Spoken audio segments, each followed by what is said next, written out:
3월 FOMC 회의 결과 모호성이 짙었지만 결론적으로는 매파적이었습니다. 연준이 전망하는 GDP 성장률 전망치 지난 12월에 비해서 0.1%포인트 상향 조정되고 실업률은 동일하게 유지된 반면에 PC 물가 0.3%포인트 상향 조정됐습니다.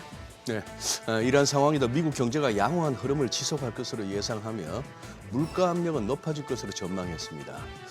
관심을 모았던 전도표에서는 금리 인상 우려는 약화됐습니다만 또 아래쪽으로에 많이 치우쳤던 사람들이 또 그 폭이 좀 줄어들면서 금리 인하 기대감도 많이 줄어들었습니다. 네, 문제는 경제 전망과 점도표 간의 모호성입니다. 견조한 성장과 높아진 물가 압력 예상 속에서도 이제 금리 인하 전망을 유지하고 있는데요.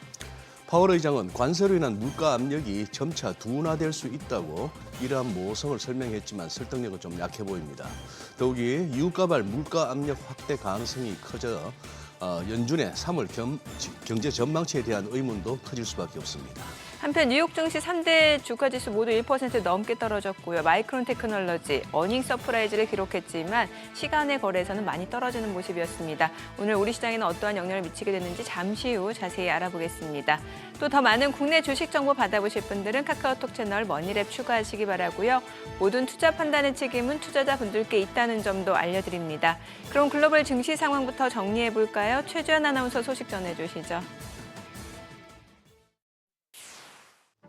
예상했던 대로 3월 FOMC에서 금리는 동결됐지만 파월 의장의 발언은 시장 전망보다 더 매파적이었습니다. 인플레이션 둔화의 진전이 없으면 금리 인하도 없다고 못을 박으면서 연내 금리 인하에 대한 기대감에 제동이 걸렸습니다. 여기에 미국 생산자 물가지수 PPI마저 높게 나오면서 통화정책 불확실성이 더욱더 커지자 시장의 일제히 하락세로 마감했습니다. 오늘장 마감상 보면 다우지수는 1.63% 빠지면서 연중 최저치를 갈아치웠고요. S&P 500 지수와 나스닥 지수도 모두 1% 넘게 하락했습니다. 이번 FOMC 최대 관심사였던 점도표와 경제 전망 요약에서도 금리를 서둘러서 내릴 필요는 없다는 점이 확인됐습니다. 다시 오늘 결과 간략하게 짚어보면 우선 점도표를 보면 지난해 12월 FOMC와 마찬가지로 연준위원들의 올해 말 기준금리의 중간값을 3.4%, 내년에는 3.1%로 제시하면서 올해와 내년에 각각 한 차례씩 금리 인하를 예상하고 있는 것으로 나타났습니다. 다만 전 분포가 달라졌는데요. 이전보다 올해 금리 동결에 기운 위원들의 전망이 늘어나면서 올해 1회 인하도 어려울 수 있다는 점이 확인됐습니다. 또 경제 전망에서도 물가 상승률 전망치는 모두 상향된 가운데 이 성장률 전망치도 함께 올라갔는데요. 이렇게 물가가 오르는 한편 경제 역시 탄탄할 것으로 예상이 되면서 금리를 내릴 필요가 적어진 것으로 보인다는 평가가 제기됐습니다. 파월 의장 역시 기자회견을 통해서 금리 결정에 있어 신중한 태도를 보여야 한다는 점을 강조했습니다. 우선 최근의 유가 상승과 관련해서 그는 에너지 가격 상승이 단기적으로 전반적인 인플레이션을 부추길 수 있다고 말하면서 다만 아직 이 충격이 경제에 미칠 영향의 범위와 지속 기간을 알기에는 너무 이르다며 계속해서 지켜봐야 한다는 입장을 내보였습니다. 또 관세에 대해서도 경제 전반에 반영되기까지 얼마나 시간이 걸릴지에는 이 겸손한 자세로 봐야 한다면서 정책 효과와 효과의 시차와 불확실성을 지적했습니다. 그러면서 그는 인플레이션의 진전이 보이지 않는다면 금리 인하는 없을 것이라고도 언급했는데요. 확실히 이제 고용에서 물가로 초점이 옮겨진 모습을 보여줬습니다. 그런 만큼 앞으로 나올 물가 지표들이 매우 중요하겠죠. 그런데 문제는 소비자 물가지수의 선행지표인 이 생산자 물가지수가 예상보다 계속해서 높게 나오고 있다는 점입니다. 오늘 나온 2월 수치 자세히 확인해보면 2월 헤드라인 PPI는 전월 대비 0.7%, 전년 대비로는 3.4% 오르면서 지난해 2월 이후로 최고치를 기록했습니다. 또 변동성이 큰 에너지와 식품 가격을 제외한 근원 PPI 역시 전월 대비로 0.5%, 전년 대비로는 3.9% 오르면서 예상치를 크게 상회했습니다. 이 상품 지수와 서비스 지수 모두 크게 오르면서 에너지 가격 상승 외에도 인플레이션이 경제 전반에 퍼져 있다는 점을 보여줬습니다. 심지어 이번 데이터는 이란 전쟁으로 인한 에너지 가격 상승분이 포함되지 않았다는 점에서 더 문제가 되는데요. 앞으로 유가 상승으로 공급 가격이 올라가고 이로 인해서 판매 가격도 올라가게 되면 소비자 물가가 크게 타격받을 수 있는 점에 주의해야겠습니다. 이런 가운데 국제유가는 계속해서 오르고 있습니다. 이스라엘이 이란 최대 가스전에 폭격을 가하고 이에 이란이 주변국 에너지 시설의 보복을 위협하면서 또다시 유가가 치솟았는데요. 오늘 WTI는 0.1% 오르면서 96.32달러에서 마감이 됐고요. 브렌트유도 4% 가까이 뛰면서 이제 전쟁 시작 전보다 약 50% 넘게 올랐습니다. 국채금리마저 오늘 시장에 찬물을 끼얹었습니다. 파월 의장의 기자회견 이후 통화정책에 대한 불확실성이 커지면서 금리가 큰 폭으로 오른 건데요.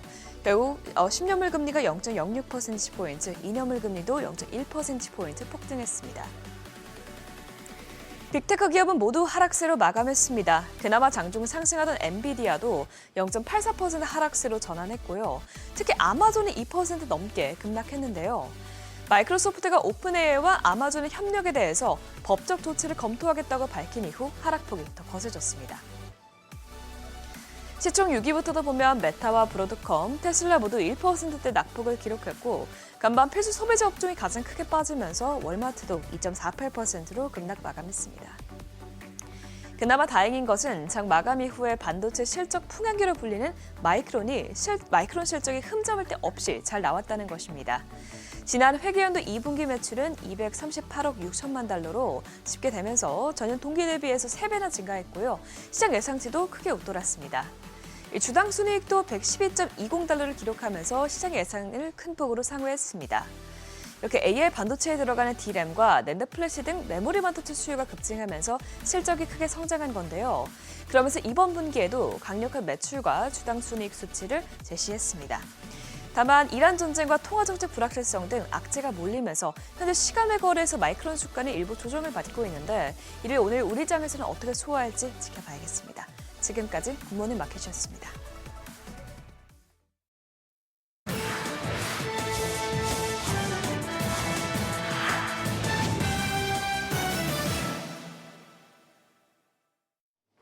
외신이 주목한 주요 이슈들 짚어보겠습니다. 메모리 업계 풍향계 역할을 하는 마이크론 실적부터 한번 보죠.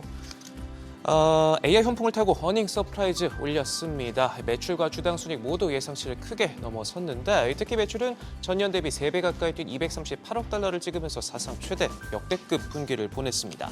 전망도 좋습니다. 사측은 이번 분기 매출이 335억 달러에 달할 걸로 내다봤는데 최근 차세대 HBM 양산 출하 소식을 전하면서 엔비디아 탈락설을 일축하기도 했고 주가 역시 올 들어서만 60% 넘게 올라 시총 5천억 달러를 돌파할 만큼 좋은 흐름 타고 있습니다. 월가의 눈높이도 연일 높아져 목표가는 500달러를 훌쩍 넘겼는데 다만 현재 주가는 시간외 거래소는 빠지고 있습니다. 실적 기대감에 이날까지 5거래일 연속 올라 차익 실현 매물이 나오고 있고 또 예상을 뛰어넘는 자본 지출 계획이 다소 부담이 된 걸로 보입니다.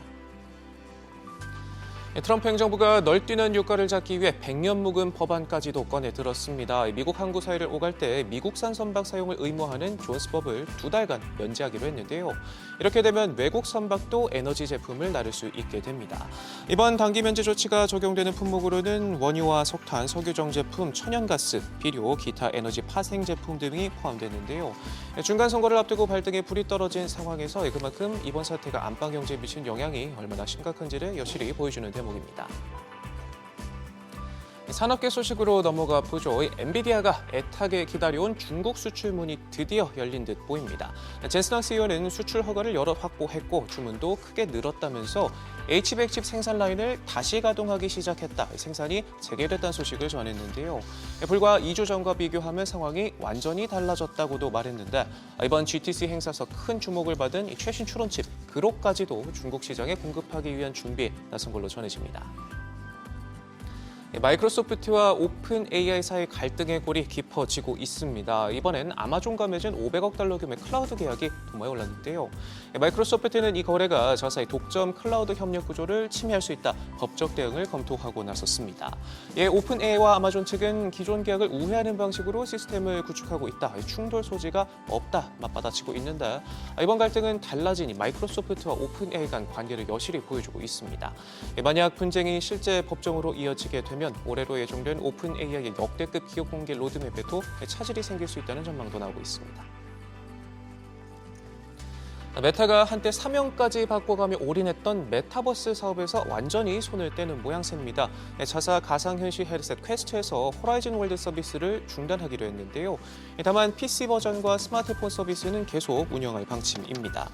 작년 스마트 안경을 중심으로 사업을 새로 꾸리면서 관련 인력과 투자를 대폭 줄이고 있는데 올 들어선 리얼리티랩 부서에서 1000여 명을 내보내고 VR 콘텐츠 스튜디오를 폐쇄하기도 했습니다. 하지만 다행히도 이 아픈 손가락인 메타버스 대신 택한 스마트 안경은 없어서 못 팔 만큼 시장의 호평을 받고 있는데요. 판매량도 3배 넘게 뛰면서 만년 적자에 시달린 VR 사업부의 구멍도 빠르게 메꿔나갈 만큼 스마트폰의 뒤를 차세대 AI 디바이스로 힘을 싣고 있습니다.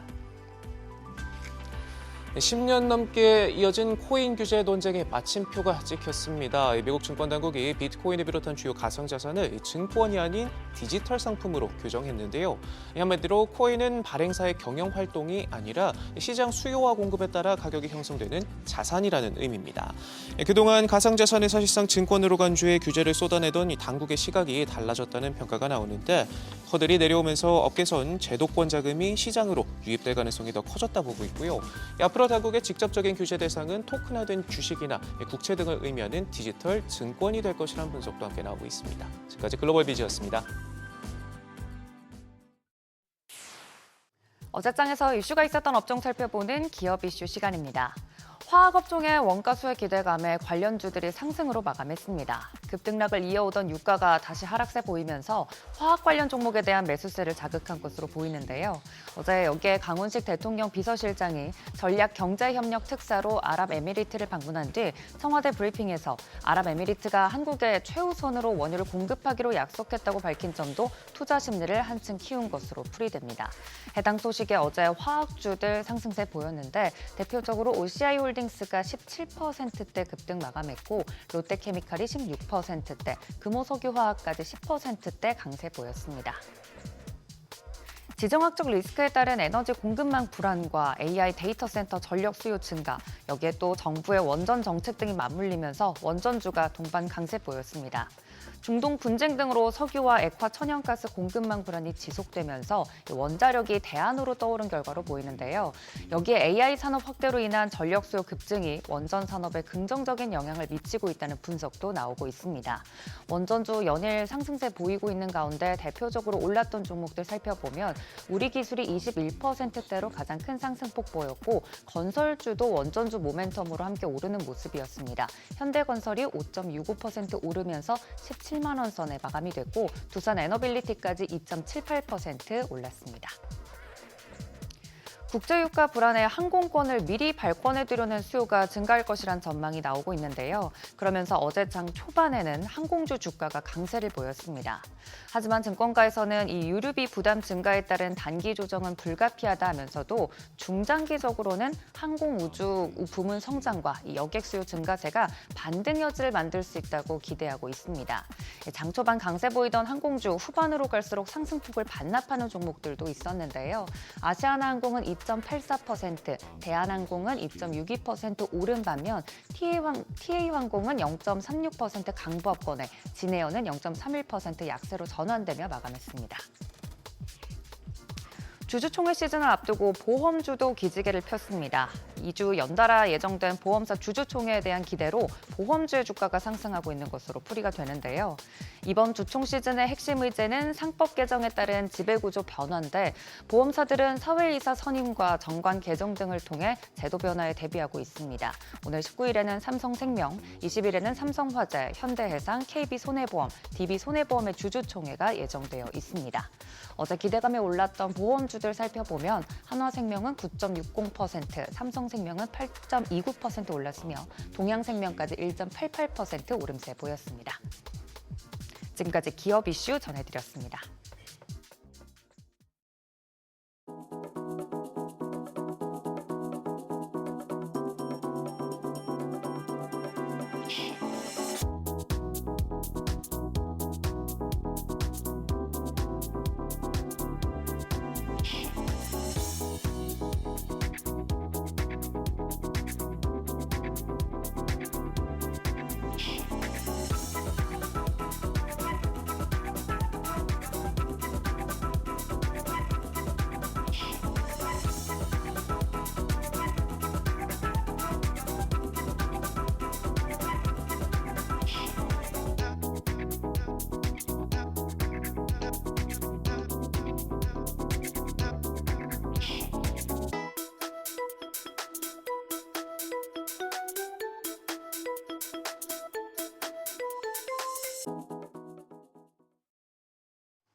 어제 국내 증시는 중동 노이즈를 이겨낸 뉴욕 증시를 따라 강한 상승세를 나타냈습니다. 코스피는 장중에 매수 사이드카까지 발동됐었죠. 화려한 파티가 끝나고 이제 오늘이 문제입니다.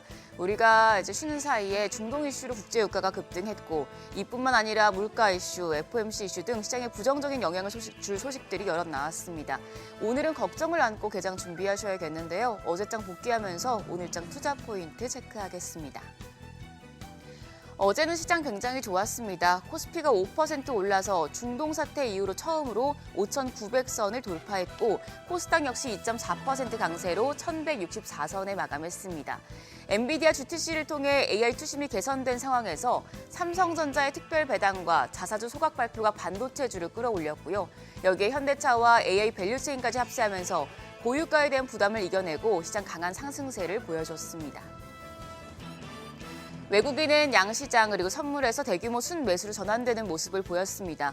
유가증권 시장에서 외국인 8,800억 원 매수 우위를 기록했습니다. 그리고 기관 역대 최대 규모의 순매수를 나타냈습니다. 어제 하루 동안 코스피에서 3조 1,093억 원 폭풍 매수에 나서는 모습이었습니다. 전기전자 업종을 집중적으로 사들였고요. 반면 개인은 3조 8,715억 원 팔아냈습니다. 코스닥 시장에선 외국인만 사자 포지션을 취했습니다. 4,900억 원 넘게 순매수했습니다. 반면 기관이 275억 원 팔아냈고 개인도 3,900억 원 넘는 매도 우위를 기록했습니다. 시가총액 상위 종목 대부분 크게 올랐습니다. 일단 지수 급등을 이끈 건 반도체 투톱이었죠. 삼성전자가 7.5% 뛰었고 SK하이닉스도 8.9% 가까이 오르며 100만 닉스를 탈환했습니다. 여기 현대차와 기아도 4% 넘는 강세를 기록했습니다. 10위권 내에서는 한화 에어로스페이스만 조정받는 모습이었습니다. 코스닥 시장에서도 삼천당제약과 리노공업이 6%대, 펩트론이 5% 강한 상승세를 보였습니다. 10위권 내에서는 코오롱티슈진만 1.3% 약세였습니다. 환율 변동성이 또 커지고 있습니다. 어제는 환율 정기장 마감 시간 10원 50전 내리면서 1,483원 10전에 마감했었죠. 그런데 밤사이에 환율이 급등하면서 1,500원을 넘어섰습니다. 이란 최대 가스전이 미국과 이스라엘의 공격을 받았다는 소식에 국제 유가가 급등한 가운데 미국의 지난달 생산자 물가가 크게 오른 것으로 집계가 되면서 글로벌 달러의 강세를 촉발했는데요. 역외 환율은 오늘 새벽 6시 기준으로 1,507원 90전을 기록했습니다. 오늘은 1,500원을 넘어서 1,510원까지 생각해야 되는 상황입니다. 이제 코스닥 시장이 달라집니다. 정부가 코스닥 시장을 축구 리그처럼 1부와 2부 리그로 나누어서 관리하겠다고 밝혔습니다. 잘하는 기업은 1부로, 못하는 기업은 2부로 내려가는 건데 우선 가칭 프리미엄 세그먼트 1부에는 시가총액 상위 기업 80에서 170곳이 들어가게 되고요.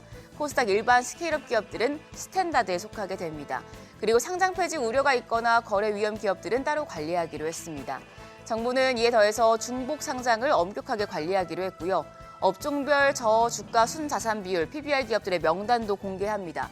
PBR이 동일 업종 내에서 2개 반기 연속 하위 20%인 기업들이 대상입니다. 시장 평가를 통해서 저평가 상태가 지속되는 기업의 자발적인 개선을 끌어내겠다는 건데요. 이 소식이 코스닥 시장에 긍정적인 소식으론 작용할 텐데 여러 가지 변수로 오늘 오전장에서 조정을 받을 수 있는 코스닥을 좀 방어해준 뉴스가 될지 그리고 약시장에서도 매수세가 들어오는 종목들 체크하시기 바랍니다. 일정입니다. FOMC 결과가 나왔고 마이크론 실적도 발표가 됐고요. 이어서 영란은행과 일본은행, 유럽중앙은행의 기준금리 결정이 줄줄이 이어집니다. 그리고 오늘은 펄어비스가 신작을 출시할 예정입니다. 한편 어제 시간외 거래에서는 자사주 소각을 발표한 기업 그리고 로봇과 통신 장비 쪽이 강했습니다. 오늘 시장 전반적으로 부진하게 출발할 가능성이 높기 때문에 해당 종목들 버텨줄 수 있을지 지켜보셔야겠습니다. 그럼 프리마켓 통해서 개장 분위기 가늠해 보시죠. 유가 급등과 금리 유지 속에 뉴욕 증시 조정을 받았죠. 마이크론의 깜짝 실적도 통하지 않는 모습이었는데요. 국내 증시 시총 1위부터 6위까지 일제히 하락하는 모습입니다. 코스피에서 삼성전자가 3.8% 약세, 거래가 20만 500원이고요. SK하이닉스가 4.5% 약세로 100만 9천 원대 거래되고 있습니다. 현대차가 2.9% 내림세입니다. 52만 9천 원. LG에너지솔루션도 2% 약세로 현재 프리마켓에서 37만 5,500원에 거래되고 있습니다. SK스퀘어도 3.3% 내림세로 거래가 60만 9천 원이고요. 삼성 바이오로직스까지 1.7% 가까운 내림세 기록하고 있습니다. 이어서 코스닥 시장입니다. 역시나 시총 1위부터 6위까지 일제히 내림세입니다. 에코프로가 2.5% 약세 15만 200원, 에코프로비엠도 2.8% 내림세로 19만 1,000원, 알테오젠이 1.8% 약세입니다. 거래가 34만 8,500원이고요. 삼천당제약이 2.8% 반락합니다. 76만 2,000원, 레인보 로보틱스도 2.6% 조정을 받으면서 현재 거래가 72만 1,000원으로 집계되고요. ABL 바이오까지 2.5% 하락세 보여주고 있습니다. 현재 거래가 19만 600원입니다. 매수 사이드카까지 발동되며 화려한 상승세를 보였던 국내 증시, 파티가 끝난 후 오늘 무거운 분위기에서 시작할 것으로 예상이 되는데요. 이 가운데서도 외국인 매수세를 이어갈 수 있을지, 그리고 어떤 종목을 순매수하는지 체크하시기 바랍니다. 지금까지 어제장 오늘장이었습니다.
현재 시각 8시 23분 향해 갑니다. 저희 방송 외에도 다양한 주식 정보 원하시는 분들은 카카오톡 채널에서 머니를 검색하셔서 친구 추가하시기 바랍니다. 유가가 또다시 지금 급등하고 있는 상황이고 좀 전쟁과 관련해서 이제 불확실성 이어지고 있고 이 가운데 FOMC 나왔습니다. 점도표 보니까 중간값이 3.4 이러면은 많아야 금리 인하 한 번이고 그럼에도 불구하고 제롬 파월 연준 의장은 경기 확장 국면 이어지고 있다라고 했고. 네. 그래요. 네.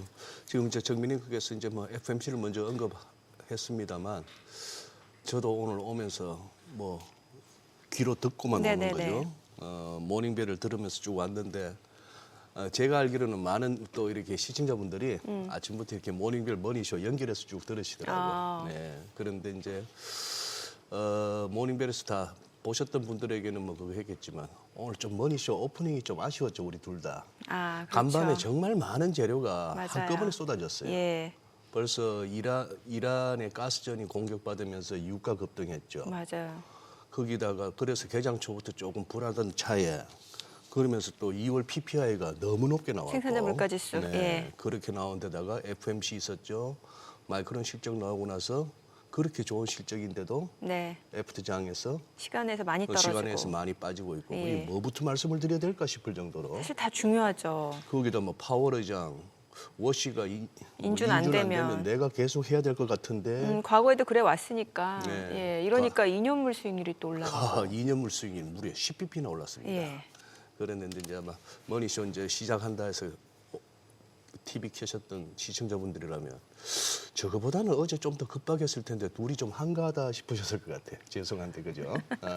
오프닝이 하나하나 아쉬웠다, 이런 짚어봅시다. 말씀을 주셨네요. 예, 그래요. 네, 오늘 미래셋 자산운용의 최창규 ETF 리서치 본부장님 함께합니다. 어서 오세요. 어서 오세요. 안녕하세요. 네. 네, 어려운 날만 부르시는 것 같더라고요. 살펴볼 이런 게 날에 많죠. 이빨 보이지 마세요. 네, 알겠습니다. 항상 웃는 얼굴이라서 네. 우리 최 본부장. 근데 실제로 어려울수록 투자는 멈추지 말라 그랬습니다. 투자 교원 중에 어려울 때 투자 안 하고 또 좋을 때 투자하고 이러면은 오히려 상투를 따라잡을 가능성이 매우 높거든요. 예. 그래서 이렇게 어려울수록 오히려 투자 기회가 나올 수 있다. 이런 마인드로 좀 접근하자라는 생각에서 웃는 얼굴을 좀 지어봤습니다. 네. 그래요. 아니 그런데 지금 저희들이 방금 언급했던 많은 재료들이 뭐 한꺼번에 터진 날입니다. 네. 최 본부장은 뭐부터 짚어주실래요? 일단 유가부터 짚어야 될 것 네. 같습니다. 결국은 트럼프도 이번 2022년, 제롬 파월 의장도 2022년이랑 비교를 하면서 물가 상승을 어떻게 봐야 되느냐, 인플레이션을 어떻게 봐야 되느냐 이런 언급을 했기 때문에 지금 인플레이션에 가장 큰 영향을 주고 있는 것은 유가다. 근데 유가는 크게 보면 두 가지가 있습니다. 우리가 네. 가장 많이 쓰고 있는 WTI가 있고요. 네. 참고로 지금 상장되어 있는 한국에 상장되어 있는 모든 ETF들은 WTI 선물을 쓰고 있습니다. 네. 그렇지만 WTI 선물은 미국에 원전을 두고 있는 원유 생산 시설을 두고 있는 그쪽 유가이기 때문에 우리가 지금 직접적인 영향을 받고 있는 브렌트유와는 괴리가 좀 발생을 합니다. 네. 근데 브렌트유와 WTI의 괴리는 네. 대략 제가 경험적으로 봤을 때는 3, 4달러 정도거든요. 3, 4달러? 예를 네, 들어 맞아요. 브렌트유가 105달러면은 WTI는 100달러. 근데 그 지금은 정도 차이. 브렌트유가 그 괴리를 훨씬 더 크게 벌리고 있습니다. 예. 그런데다가 또 한 가지 제가 퀘스천 마크를 품고 있는 부분은 뭐냐면 저는 이제 파생 전문가지 않습니까? 네. 근얼물 가격이 중요한 게 아니라 네. 차근 얼물, 차차근 얼물 가격이 중요한데 네. 지금은 차근 얼물, 차차근 얼물 가격이 오히려 근얼물 가격보다 낮게 형성되고 있습니다. 이런 걸 봤을 때에는 일단은 원유 선물로 배팅하시는 분들은 전쟁이 곧 끝날 거다. 그래서 유가는 크게 튀지 않을 거다. 이런 배팅을 하고 있지만 어젯밤에 가스전을 드디어 건드렸지 않습니까? 맞아요. 예. 여태까지 서로 암묵적으로 우리 원유 생산 시설은 건드리지 말자. 맞아요. 이런 것이 암묵적인 룰이었는데 이런 룰마저 깨지면서 결국은 이래버리면 전쟁이 장기화될 수밖에 없고 그렇다면 유가는 좀 더 올라갈 수밖에 없다. 지금 유가 선물에는 차근 얼물, 차차근 얼물이 더 근얼물보다 가격이 낮은 일종의 백워데이션 현상이 일어나고 네네. 있지만 드디어 가스전을 건드렸기 때문에 이 전쟁이 좀 더 장기화될 수 있다. 그리고 휴전 없다. 이런 선전포고가 아닌가라는 생각을 조금 하고 있습니다. 이래버리면 저는 정말 약간 좀 걱정스러운 게 PPI가 높게 나왔지 않습니까? 네. 이러면은 분명히 틀림없이 다음 달 CPI도 높게 나올 거거든요. 맞아요. 예, CPI도 높게 나올 거고 이래버리면 정말 인플레이션 압력이 미국 금리를 한 번 인하 예상을 하고 있지만 한 번도 못하게 하는 예. 그런 좀 어떻게 본다면 굉장히 무서운 상황들이 유가로부터 유가로부터 출발할 수밖에 없는 그런 상황이니까 저는 지금 상황에서는 유가를 가장 주의 깊게 봐야 되지 않을까 그런 생각을 좀 하고 있고요. 이게 저의 첫 번째 생각이었고요. 네네. 거기서 조금 네. 저도 조금 첨언하자면은 이게 WTI하고 뭐 요즘은 벤치마크를 브렌트유로 씁니다만 네. 이제 브렌트가 이제 100불대 다시 올라섰다 이 정도인데 지금 두바이유는 네. 난리가 났습니다. 그렇죠. 두바이유 현물 가격 체크해 보니까 어제 157불까지도 찍고 네. 155불 55센트 정도인데 이게 이게 원래 어느 정도 수준이었어요? 2월 28일 그 공습 전에 70불, 71불 두 사이에 배. 있었던 거예요. 2배가 더 뛴 예. 거예요. 네. 우리는 이쪽 기름인데 네. 이쪽 기름인데 지금 뭐 그런 부분도 느껴지고 그다음에 누가 과연 이 종전을 갖다가 이끌어낼 수 있겠는가에서 예를 들어 뭐 트럼프 대통령이 이런저런 그걸로 해서 전쟁은 끝났다 우리가 이겼다라고 해서 이른바 셀프선언 네. 뭐 그런 식으로 한다고 쳐요. 네. 그런다고 해서 이란이 가만히 있을까도 알 수 없는 일이고 그런데다 이스라엘도 가만히 거기다가 있을 리가 이스라엘이 과연 그러면은 트럼프 대통령의 그 의중대로 움직여 줄 것인가도 불분명하고 없죠. 네. 그러다 보니 어제 파월 의장이 노바디 노우즈를 했나 봐요. 그런데다가 방금 이제 자막으로 나왔었는데 지금 이란 또 최고 지도자가 한 명 또 피살당했지 않습니까? 맞아요. 에너지 어제 나온 장관이었나? 소식에. 네. 네. 근데 또 그분이 어떻게 예. 본다면 약간 휴전파.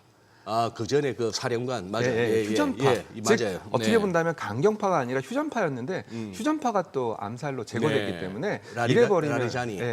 이래버리면 글쎄요 전쟁이 트럼프 생각만큼 빠른 시일 내에 끝나기보다는 장기화될 수밖에 없고 그래서 저는 그런 의미에서 제가 지점 세미나를 나가거나 아니면은 뭐 설명회를 할 때는 좀 원유 선물 ETF를 좀 더 갖고 있어야 되지 않겠냐 그런 생각들을 좀 말씀을 드리고 있습니다. 원유 선물 ETF가 네. 앞으로 추가적으로 상승할 수도 있다.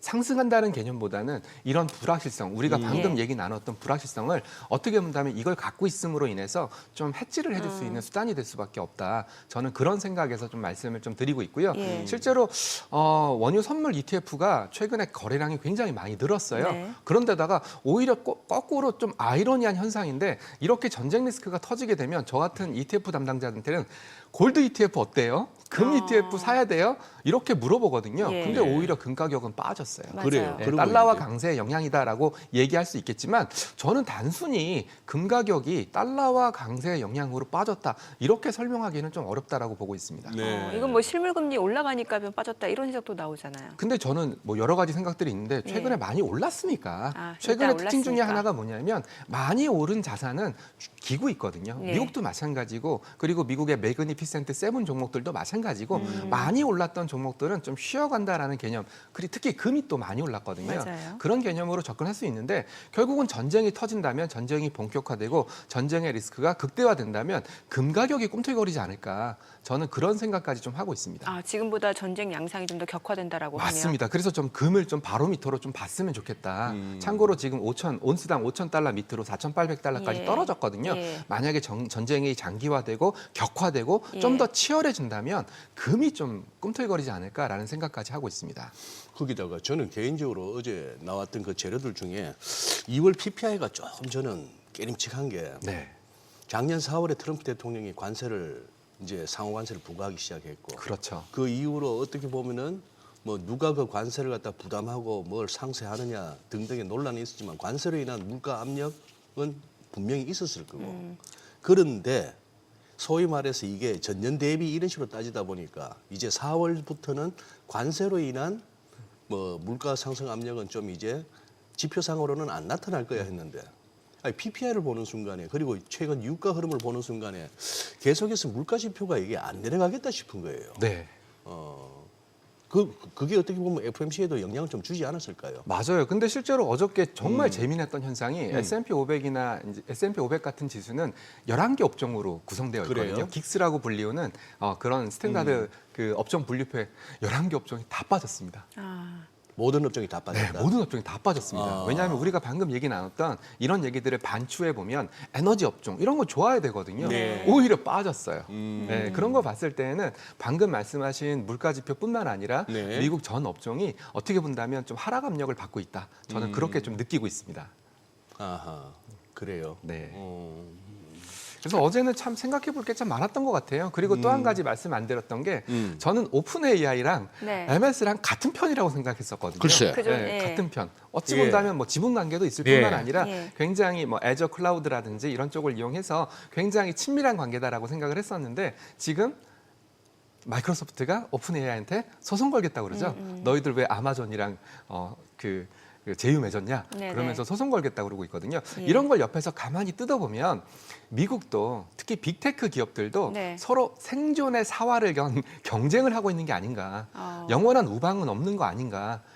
오픈 AI와 MS가 영원한 우방이 아니라 어떻게 본다면 납품 아니면 제품 이런 것들에 대해서 또 경쟁을 할 수 있는 경쟁자가 될 수 있다라는 생각까지 좀 하고 있어서 지금 제가 이런 말씀을 드린 이유가 왜 엔비디아 주가는 안 올랐을까? 네. 그렇게 GTC에서 화려한 발표들을 했는데 왜 엔비디아 주가는 안 올랐을까? 왜 마이크론 주가는 시간 내에서 빠지고 있을까? 이런 질문에 대한 대답을 얻기 위해서 그런 의구심들을 자꾸 던지고 있습니다.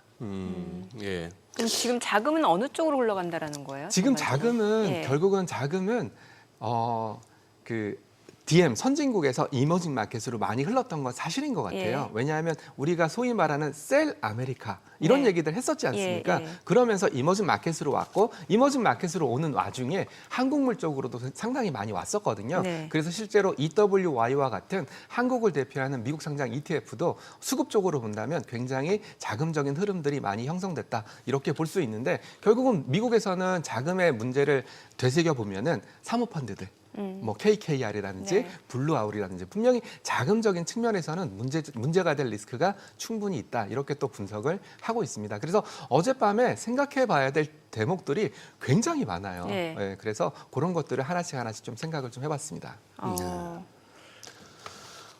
근데 이제 뭐 우리 환율은 아예 입에도 안 올립니다. 야. 1,500원도 올랐었는데. 네, 1,507원까지 갔죠. 예. 그냥 뭐 유가가 그래서 국제 정세가 뭐 어수선해서 이러고 넘어가면 되는 겁니까? 아이고 지금 글쎄요. 저도 가장 좀 어려운 부분 중에 하나가 제가 이제 여러 가지 시장 관련된 뉴스를 보면서 시장 관련된 데이터를 보면서 가장 힘든 부분이 외국인들의 현물 수급이에요. 네. 외국인들의 현물 수급. 왜 네.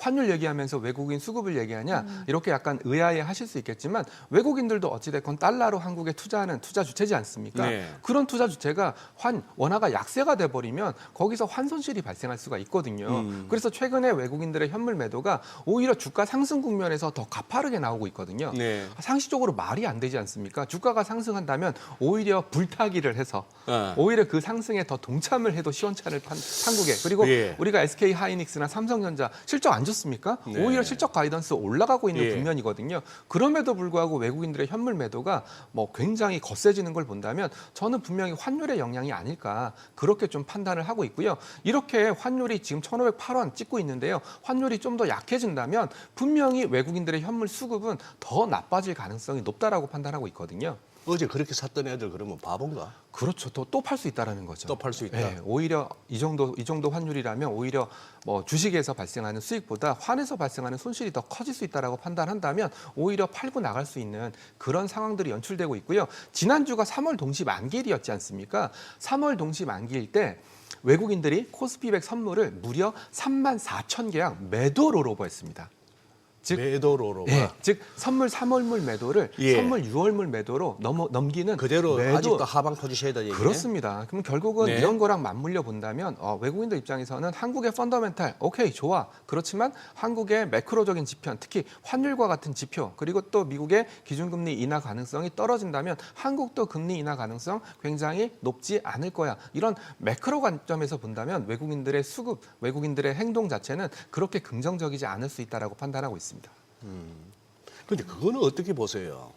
엔비디아도 실적 좋아요. 네, 근데 주가가 반응을 못해. 네. 마이크론도 어제 그러고 나서 뭐 흔히 하는 말로 미리 선반영 됐잖아. 새로운 뉴스 아니야. 뭐 이렇게 해서 지금 F장에서 빠지는 걸 뭐 설명을 하려면 할 수도 있겠지만. 네.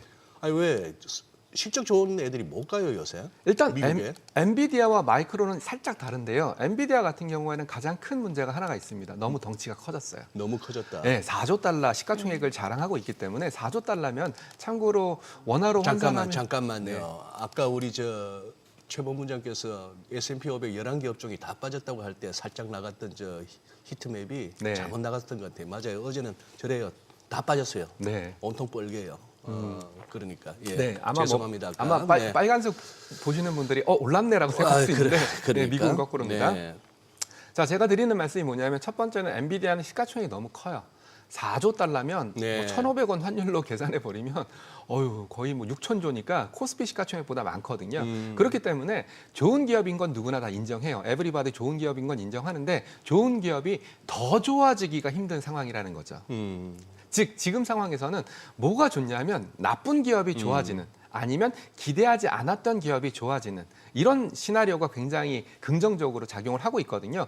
가장 대표적인 기술이 광통신입니다. 참고로 구리로 보통 우리가 데이터를 전송하거든요. 구리 케이블로. 예, 예. 구리 케이블로 전송하다 보니까 이 데이터 병목이 발생하고 있어요.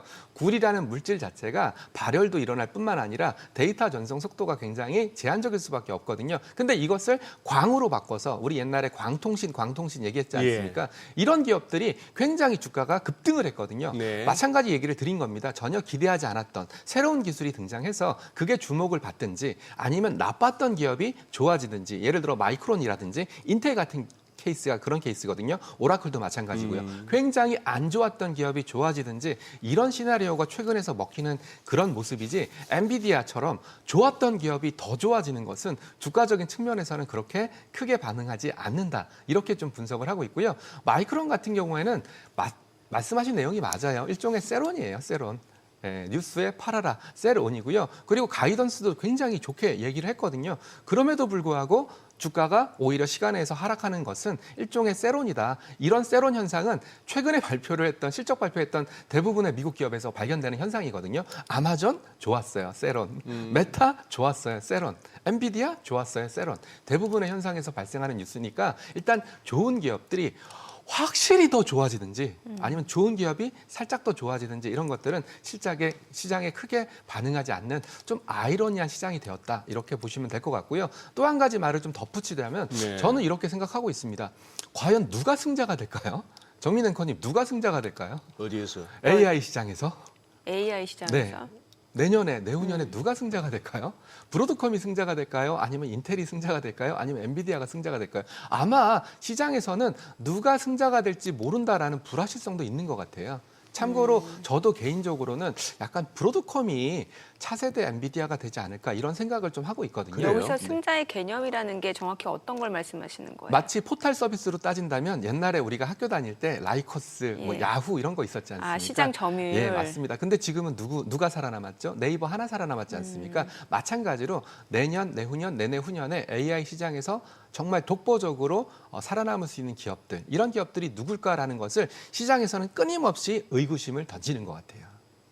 수직 통합형으로 보면은 엔비디아일 것 같은데. 네, 아직까지는 엔비디아가 예. 승자가 될 수 있겠지만, 근데 가만히 보시면 메타도 최근에 AMD랑 손을 잡았거든요. 네네. 네. 그러면 왜 메타가 AMD랑 손을 잡았을까? 이것도 생각을 해봐야 되는데 네. 미국은요 절대 독점, 절대 의존을 허용하지 않는 나라예요.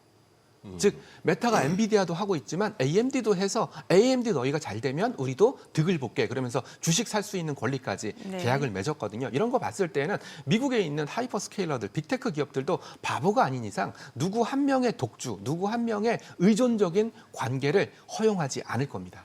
그래서 저는 아직까지 엔비디아가 승리자가 될 확률은 없지만 글쎄요, 미국에서 엔비디아 독주, 엔비디아가 독주하게 되면 결론적으로 누가 돈 벌죠? TSMC가 돈 벌거든요. 과연 TSMC가 돈 버는 이런 상황들을 미국 정부가 아니면 미국에 있는 그런 사람들이 인정할까? 엔비디아가 잘 나가서 TSMC가 막대한 매출, 막대한 수익을 올린다면 과연 이런 것들을 허용할까? 저는 그런 의구심도 갖고 있습니다. 근데 그런 건 파운드리까지도 가능한 게 또 우리나라 삼성전자기 때문에 꼭 TSMC만 또 돈을 번다고 볼 수는 맞습니다. 없는 거고. 결국은 저는 예. 이번에 드디어 엔비디아 그 젠슨왕 형님께서 삼성 파운드리한테도 그 수주를 줬지 않습니까? 예. 이런 것들이 방금 말씀하신 그런 뉘앙스가 있다라고 보고 있습니다. 물론 TSMC가 엔비디아의 거의 대부분의 칩들을 만들고 있어요. 그렇지만 그록이라는 칩, 뭐 LPO라는 연산 네. 칩이 추론 칩이긴 하지만 그런 쪽에 삼성전자 파운드리의 매출 수주를 줬다라는 것은 앞서 설명드렸던 대로 누구 한 명을 독점적으로 의존하지 않겠다라는 저는 그런 의미로 해석을 하고 있고요. 아까 서론에서 제가 잠깐 말씀드렸던 메타와 오픈AI와 아마존 이런 관계도 누구 하나의 독점적인 의존적인 관계를 형성하지 않겠다라는 의미로 해석할 필요가 있습니다. 뭐 도박판에서 결국 돈 버는 사람은 그 하우스장이고 네. 당구장에서 돈 버는 사람은 당구장 주인밖에 없는데 네. 아무리 뭐 고수들이 와서 그거 하더라도 네. 그러니 AMD도 아닌 말로 칩 만드는 걸로 보면은 더 고가의 더 고급스러운 칩도 AMD가 만들면 만들 수가 있고 뭐 네. 그러다 보니까 자이링스도 인수도 하고 했습니다만 네. 단지 이제 팔리는 그 영역과 매출에서 이제 지금 밀릴 뿐이지. 그렇죠. 근데 그 AMD도 리사수 CEO가 네, 어제 결국 왔었지 또 않습니까? 삼성전자에 손을 내밀고 네. 이래 보면 당구장 주인은 삼성전자하고 하이닉스 같아요. 맞습니다. 실제로 그렇게 보시면 되고요. 제가 말씀 안 드렸던 게 엔비디아가 CPU도 만들었습니다. 이번에 베라 CPU 만들어가지고요. 이제 베라 루빈 렉 안에 자기네 CPU 넣고 그리고 이 CPU를 판매하겠다라고도 얘기를 했어요. 그렇다면 인텔과 AMD가 독점하고 있는 CPU 시장에도 우리 예. 엔비디아가 진출을 한 거거든요. 그런 거 봤을 때는 서로 상호 간에 굉장히 치열한 경쟁이 일어날 수밖에 없고 이런 상황들을 종합해 본다면 역시 승자는 삼성전자, 하이닉스 그리고 관련된 HBM 밸류체인에 있는 반도체 소부장이다. 이렇게 결론을 내릴 수밖에 없고요. 저희 ETF 업계에서도 요즘 가장 화두가 되고 있는 게 네. 삼전 하이닉스 비중이 높은 반도체 ETF. 아, 네, 반도체 ETF인데 예. 반도체 ETF인데 삼전 하이닉스 비중이 누가 높냐? 네. 두 개 합쳤을 때 어떤 ETF의 삼전 하이닉스 비중이 높냐 이런 것들을 마케팅 포인트로 많이 삼고 있거든요. 그래서 말씀하신 내용이 맞아요. 이런 상황들을 쭉 종합해 본다면 결국은 삼전 하이닉스. 그래서 젠슨 왕이 키노트에서 삼성전자 사랑한다고 얘기했지 않습니까? 감사하다고. 예. 그리고 하이닉스 부스 가서 사인도 해주고 이런 걸 봤을 때는 역시 한국에서는 삼전 하이닉스 중심의 뭐 반도체 ETF가 됐던 삼전 하이닉스 중심의 개별 종목이 됐던 이런 투자 투자는 계속 되어야 한다. 그리고 반드시 갖고 있어야 한다라는 점을 계속 반복적으로 강조를 드리고 있습니다. 뭐 엔비디아 주가나 그걸 갖다가 설명하시는 거 듣다 보니까 그 생각이 드네요. 전교 3등 하던 애가 2등까지 올라갔는데 별로 감동도 없고 집에서 뭐 칭찬도 안 하고 네. 1등은 언제 하냐 이러듯이. 네. 근데 전교 한 뭐 200등 하던 애가 한 뭐 전교 한 150등만 가도 얼마나 난리가 납니까? 네. 폰 바꿔줘? 뭐 어디 뭐 해? 뭐 이런 정도니까. 근데 보통 전교 200등까지는 카운트도 안 하잖아요. 저희 시절에는 전교 학생이 500명이었기 때문에 200등 정도만 돼도 나쁘지 않은 보통 겁니다. 이제 전교 이제 몇 등 얘기할 땐 보통 10등 안쪽으로만 얘기를 하지 200등, 네. 150등. 그 얘기도 많이 하시더라고요. 방금 또 학생부 얘기를 했으니까 지금 하이닉스랑 삼성전자 이런 질문도 하세요. 누구를 사야 됩니까? 누가 더 좋습니까? 뭐 둘 다 사십시오 이렇게 얘기하면 좀 너무 비겁하니까 그래서 저는 하이닉스는 이미 잘하는 학생이다. 이미 아까 얘기했던 전교 3등, 예. 2등 하고 있는 학생이다. 근데 삼성전자는 뭐 전교 3등, 2등까지는 아니었지만 한 10등, 20등 정도였는데 계속 치고 올라가고 있고 치고 올라갈 가능성이 있다. 이렇게 좀 비유를 하고 있습니다. 그래서 나는 검증된 학생을 사고 싶어. 그러면 하이닉스를 사시는 거고 약간 성장성, 잠재력이 있는 학생을 사고 싶어. 그러면 삼성전자를 사는 거고 이렇게 또 비유를 좀 드리고 있습니다. 아니 그럼 저는 궁금한 게 앞서 그 미국 같은 경우는 이제 그동안 많이 올랐던 좋았던 애들 말고 안 좋았는데 좋아진 애들이 이제 주가 수익률 측면에서는 지금 이제 투자자들 자금이 몰리고 있다 이런 말씀 맞습니다. 주셨는데 그럼 우리나라 이제 삼성전자하고 이제 SK 하이닉스는 좋았던 애들이잖아요. 네. 그러면은 기대 수익률만 놓고 봤을 때 이쪽 말고 다른 쪽을 조금 더 또 봐야 되는 건가 이런 생각도 들어서요. 굉장히 좋은 질문인데요. 그래서 네. 그런지 최근에 반도체 소부장에 대한 질문들이 굉장히 많습니다. 오히려 결국은- 소재 부품 장비 네, 맞습니다. 쪽. 왜냐하면 결국은 삼성전자 하이닉스가 치고 올라가게 되면 특히 예.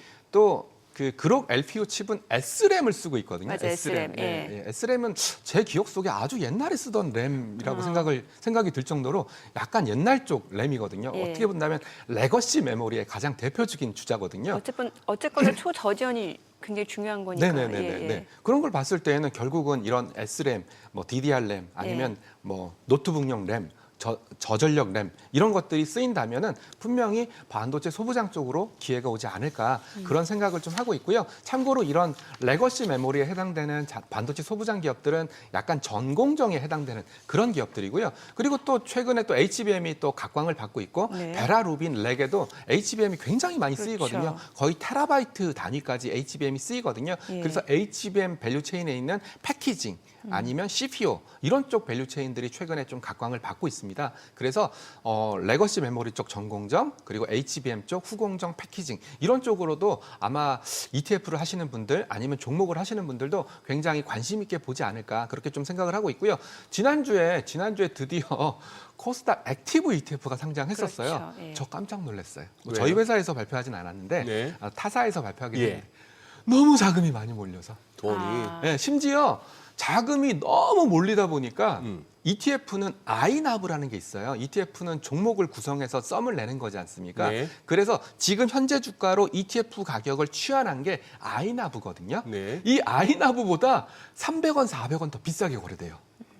그래요. 네, 너무 수급이 몰리다 보니까 이 개인 투자자분들이 아이나브는 참고하지 않고 막 ETF를 사니까 아이나브는 이 정도인데 ETF 가격은 더 높게 형성되는 이론적인 고평가 현상에서 그러니까 거꾸로 얘기하면 너무 비싸게 사시는 그런 분들이 생길 정도로 굉장히 자금이 많이 몰렸어요. 한때 비트코인에서 김치 프리미엄이 있었다더니. 뭐 비슷한 개념이라고 생각하시면 됩니다. 그래서 제가 계속 강조해서 말씀드리는 게 제발 ETF 사실 때에는 예. 좀 개장 초반에는 좀 사지 마시고 왜냐하면 개장 초반에는 LP 리퀴디티 프로바이더 하고 있는 증권사들이 그렇게 이제 호가를 활발하게 안 될 수도 있어요. 9시 5분부터 호가를 내기 때문에 그리고 또 방금 얘기했던 가격 괴리가 좀 일어날 네. 수밖에 없고 또 시초가에는 종목들도 주가가 많이 움직이지 않습니까? 네. 그래서 제발 뭐 코스닥 액티브 ETF가 됐던 좀 많이 좀 몰리고 있는 ETF를 매매하실 때에는 아이나브를 좀 보시고 좀 매매를 하셔라 이렇게 좀 말씀드리고 있고요. 자막 나가고 있는데 맞습니다. 4일 만에 1.3조 원이 몰렸습니다. 그러니까 확실히 시장의 유동성은 풍부한데 이 자금들이 이제 어디로 가야 될지. 그리고 또 이제 모르니까, 예. 옆에서 뭐 이진우 소장님도 주식으로 돈 많이 벌었더라, 그 이정민 앵커님도 주식으로 많이 벌었더라라는 얘기가 들리니까 나도 한번 주식으로 돈 벌어봐야지라는. 그건 죄다 낭설이죠. 반만 맞죠. 반만 맞죠. 이정민 앵커만 많이 벌었죠. 저는 아니에요. 네네. 아, 저는 저 버티는. 안 하고 있다고 그렇게 말씀을 드렸는데도 보면은 뭐 이진우 인상 보니까 저는 물렸구나 뭐 이런 댓글들이 늘 올라와요. 대문더문 들어서 그래. 네. 안 하신다고 하는데 시장 떨어질 때 그 얘기하시면 또 안 하니까 저런 말한다 이런 얘기도 나올 수 그런가? 있어요. 그럴 수도 있네. 이렇게 해도 저렇게 해도 예, 시장 예. 안 좋을 때는 저희가 욕먹게 돼 있어요. 그래요. 예. 그래서 이제 오죽하면 지금 최 본부장 지금 말 너무 빠르다고 욕먹고 계셔. 아, 그런가요? 지금은 뭘 해도 욕먹는 장이에요 오늘은. 천천히 1.75배속, 0.75배속으로. 네네. 네. 그래서 이제 결국은 아까 얘기했던 삼성전자부터 하이닉스 그리고 반도체, 밸류체인, 소부장 이런 쪽으로 관심을 얻고 있고요. 그리고 게다가 코스닥 액티브 ETF들이 종목 수가 좀 많아요. 한 50개, 70개 종목 수가 좀 많다 보니까 다양한 업종을 좀 담고 있거든요. 근데 제가 방금 얘기했던 뭐 HBM 밸류체인에 있는 종목들도 많이 담고 있고요. 그리고 뭐니 해도 코스닥은 바이오지 않습니까? 네. 참고로 저희 그 타이거에서는 바이오 액티브 ETF가 상장됐거든요. 네. 그렇다 보니까 코스닥 액티브 ETF 그리고 바이오 액티브 ETF 이런 것들이 결합되다 보니까 최근에는 뭐 바이오 업종에 대한 관심도 굉장히 올라가고 있습니다. 이 말을 좀 약간 되짚어 보면은 우리가 앞서서도 AI 산업에 대해서 좀 길게 얘기를 했지 않습니까? 사람들이 피곤해요. 피곤해요. 저도 엔비디아 GTC 내용 그거 계속 읽어보고 있거든요. 뭐 베라 루빈, 렉이 어쩌고 저쩌고, CPU가 어쩌고 저쩌고, 광통신, DSX, 피지컬 AI까지 네네. 막 읽어보다 보니까 너무나 피곤해요. 네, 그런 피곤함이 좀 더 다른 쪽으로 이동하고 있는 게 아닌가. 참고로 미국에서도 예를 들어 코카콜라라든지 존슨앤존슨이라든지 네, 맞아요. 코스코라든지 월마트라든지 누가 봐도 딱 보면 그 회사의 사업 모델을 알 수 있는 네. 그런 회사들 주가가 괜찮거든요. 최근에 그랬죠. 예, 그래서 한국도 가만히 보면은 또 최근에 또 다시 화장품이 뜨고 있거든요. 어. 그리고 또 제가 사무실이 종각에 있는데 종각에 광화문 옆이거든요. 예. 이번 주 토요일 날 뭐가 있게요? BTS, 아리랑. 벌써부터 BTS 공연 있으니까 네. 차단하고 있고요. 네. 뭐 가림막 설치하고 있고요. 그리고 교통 통제 관련해서 좀 어나운스 계속 알리고 있고요. 네. 심지어 그 광화문 근처에 있는 빌딩들 옥상을 막는데요. 와. 왜? 그러니까 옥상에서 몰래 보다가 뭐 사고가 날 수 있으니까 예. 아니면 뭐 또 어떻게 본다면 좀 나쁘게 생각한다면 옥상에서 뭐 테러를 좀 일으킬 수 있으니까 그런 걸 막는 차원에서 옥상을 막고 있대요. 이런 거 보면서 저는 한 가지 느꼈습니다. 야, 역시 K컬처가 대단하구나. 네. K컬처의 컨텐츠 파워가 대단하구나. 만약에 정말 AI에 지치고 아니면 이런 뭐 관련된 데이터 센터에 지치고 미국 금리 인하 여부도 결국은 AI 데이터 센터라든지 과도한 캐펙스 투자에 따른 금리 인하가 일어나야지만 자본 그 기회비용, 즉 금융적인 비용을 낮출 수가 있지 않습니까? 그런 차원에서 본다면 뭐 이런 AI에 피곤한 사람들이 K컬처 아니면 화장품, K뷰티 이런 쪽으로 가고 있는 게 아닌가라는 생각도 하고 있습니다. 하긴 아카데미 시상식 이번에 국뽕이 차오르더만. 네네네. 그런 거 캐대언 이런 거 봤을 때는 그러니까. 결국은 그런 쪽으로도 좀 시장이 좀 약간 피로했던 시장이 그런 쪽으로 움직이지 않을까. 그래서 정리해서 말씀드리면 정리는 좀 이따 네. 동시효과 가야 돼. 예. 감사합니다. 네. 자, 지금 시각 8시 53분 지나갑니다. 오늘 양시장 호가 상황 좀 체크하겠습니다. 먼저 코스피 예상 체결지수부터 확인해 볼게요.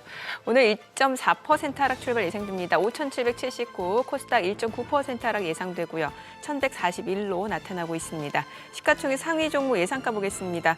삼성전자 어제 진짜 강세를 나타내는 상황이었는데 주초까지 있었고, 자, 오늘은 3% 하락이 예상됩니다. 지금 호가는 삼성전자가 20만 2천 원으로 집계가 되고 있고 SK하이닉스도 4.9% 하락 출발 예상됩니다. 호가 100만 4천 원.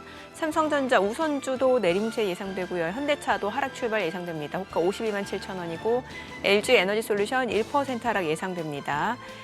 이 가운데 하나 에어로스페이스가 오늘 1.8% 상승 예상되고 있습니다. 지금 호가가 141만 6천 원이고 SK스퀘어는 2%대 하락이 예상되고요. 삼성 바이오로직스도 하락 출발 예상됩니다. 호가는 161만 원. 두산 에너빌리티도 2% 하락 예상되고 기아도 17만 2천 원으로 1.7% 하락 출발 예상되고 있습니다. 코스닥 시가총액 상위 종목 예상가도 보겠습니다. 에코프로가 1.9% 하락 예상됩니다. 지금 호가는 15만 1,000원, 그리고 에코프로 BM도 3% 하락 출발 예상되고 있고요. 알테오젠 지금 호가 34만 8,000원으로 1.9% 하락이 예상됩니다. 삼천당제약, 레인보우 로보틱스 모두 2%대 하락 출발 예상되고 있고요. ABL 바이오도 2% 하락 예상됩니다. 리노공업 호가 11만 6,000원이고 코오롱 티슈진 9만 9,700원이네요. 펩트론도 하락 예상되고 지금 리가캔바이오도 3% 약세 출발 예상됩니다. 자, 일단 뭐 지금 양시장 시가총액 10위권 내에서는 한화 에어로스페이스만을 제외하고는 모두 하락 출발 예상되는 상황인데, 자, 글쎄요, 투자자들 사이에서 뭐 지금 경계 심리, 뭔가 좀 불안 심리도 있을 법하고 또 포모 현상이 있다라고 하면은 또 글쎄요, 오늘 또 시장 떨어질 때 매수로 접근하시는 분들은 과연 얼마나 계실까 또 이런 생각도 드네요. 예. 예. 어제 참 엄청나게 샀는데 네. 외국인들이 현선물, 뭐 코스피, 코스닥 오늘 바로 어떤 반응을 보일지도 뭐 궁금하긴 한데다가 채권 시장도 지금 거의 오늘 10년 국채 선물 거의 원빅 빠지긴 지금은 마이너스 한 70피 가까운데 그런 상황이고 환율은 또 바쁘겠다 여기저기서 또 막으려면은. 예. 아이고, 예. 그래서 저희 쪽에서도 지금 상황에서 시장 상황에 대해서는 크게 이렇게 좀 보고 있어요. 전쟁 리스크가 결국은 직간접적으로 코스피에는 영향을 줄 가능성이 높으니까 저도 3월 달 전략을 말씀드릴 때 일단은 뭐 코스피보다는 코스닥이 좀 더 가볍지 않겠냐, 수급적으로. 왜냐하면 뭐 오늘 같은 경우 분명히 외국인들의 현물 매도 어저께 1조 1,000억 정도, 1조 대략 얼마 정도 샀냐면 어제 외국인들이 1조 1,000억 정도 샀거든요. 예. 네, 코스피에서. 예. 그렇다면 오늘 같은 경우에는 오히려 어제 산 물량들을 다시 던지지 않을까. 저는 그런 생각까지 좀 하고 있으니까 제가 뭐 ETF를 담당하고 있고 특히 뭐 ETF는 뭐 최근에 뭐 반도체 ETF를 필두로 해서 많이 말씀을 많이 드리고 있긴 하지만 결국은 3월 달 전쟁 리스크가 끝나기 전 그리고 유가가 다시 한번 119불 정도가 고점이었거든요. 예. 네, 119불 고점을 생각하시고 다시 한번 유가가 고점 부근에서 트라이 한다면 시장은 한 번 더 부정적으로 영향을 받을 수 있다라는 생각을 좀 하고 있습니다. 참고로 109불 정도니까 아직 10불 정도 여유가 있긴 하지만 다시 한번 유가를 좀 더 주의 깊게 봐야 되는 시기가 아닐까 그런 생각까지 좀 하고 있습니다.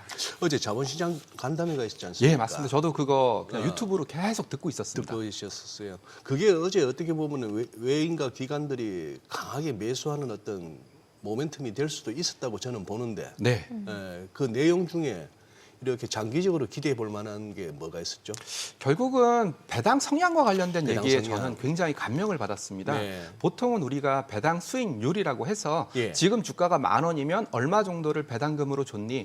그래서 뭐 10,000원에 1년에 1,000원 줬다. 그러면 배당 수익률이 10%다. 이 부분에 대해서 좀 포커스를 맞췄다면 예. 어제 인상 깊었던 것은 배당 성향을 어느 정도 맞춰라. 참고로 성향? 예, 배당 성향이라는 것은 그 기업들이 벌어들인 이익 중에서 현금 배당으로 나간 부분과 예. 자사주 소각을 통해서 EPS 상승으로 나간 부분을 더해서 어허. 배당 성향을 계산하게 돼 있습니다. 네. 여태까지는 우리가 배당금 요거 하나만 집중했다면 이제는 자사주를 매입해서 소각해서 배당 성향을 얼마만큼 올렸는지까지 더해서 배당 성향을 보겠다라고 얘기했기 때문에 이렇다면 그러면서 이제 무슨 얘기까지 했었냐면 이렇게 자사주를 적극적으로 매입을 해서 소각하는 기업들한테는 뭐 유인을 좀 줘야 되지 않겠냐 네. 이런 얘기까지 나온 거 보니까 이제는 단순히 배당만 주고 땡 나 배당 얼마 줬으니까 마치 저희 이제 뭐 소장님께서 자녀분들한테 용돈만 주는 게 아니라 이 용돈 외에 다른 것들을 통해서 용돈 준 것과 똑같은 효과를 낼 수 있는 어허. 그런 유인책도 제시를 했다. 저는 이게 굉장히 긍정적이고요. 참고로 잘 기억나시겠지만 스타벅스 같은 기업들도 네. 배당 성향이 굉장히 높습니다. 예, 배당 성향 심지어 스타벅스 같은 경우에는 이익이 안 나더라도 굉장히 적극적으로 배당을 줄 만큼 배당 성향을 높게 유지하고 있는 그런 기업이고요. 이런 기업들이 장기적으로 봤을 때는 주가가 우상향하더라. 뭐 이런 통계적인 논문적인 그런 효과들이 있으니까 저는 그 부분을 좀 감명 깊게 봤고요. 또 한 가지는 코스닥을 두 개로 쪼개자. 어떡해요? 1부 뭐 가칭 프리미엄 리그, 네. 2부 가칭 뭐 스탠다드 리그. 그래서 뭐 우열반을 만들자는 거예요? 맞습니다. 결국은 코스닥의 가장 큰 제가 이제 ETF를 하면서 코스닥을 바라보는 가장 큰 곤란함이 코스닥은 종목이 너무 많습니다. 많죠. 많아요. 네, 예. 너무 많기 때문에 야 코스닥을 대표하는 그런 ETF 한번 만들어 볼래 그래 버리면 만들기가 너무나 어려워요. 종목도 너무나 많고 업종도 다양한 데다가 펀더멘탈도 천차만별이거든요. 네. 그래서 코스닥을 두 개로 쪼개서 1부 리그, 2부 리그 쪼개가지고 2부 그 리그는 얘기 저희 개장하고 조금 네. 더 들어보도록 네, 하겠습니다. 알겠습니다. 저는 네. 국내 증시 좀 확인해 보죠. 개장합니다.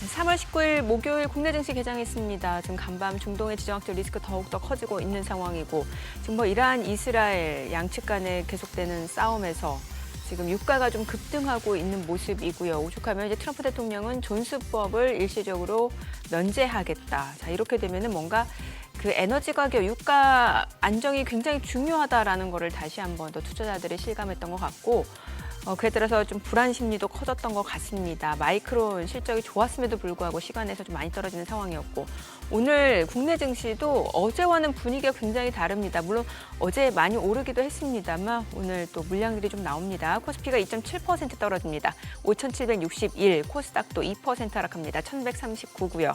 시가총액 상위 종목 시초가 보겠습니다. 삼성전자가 3% 떨어집니다.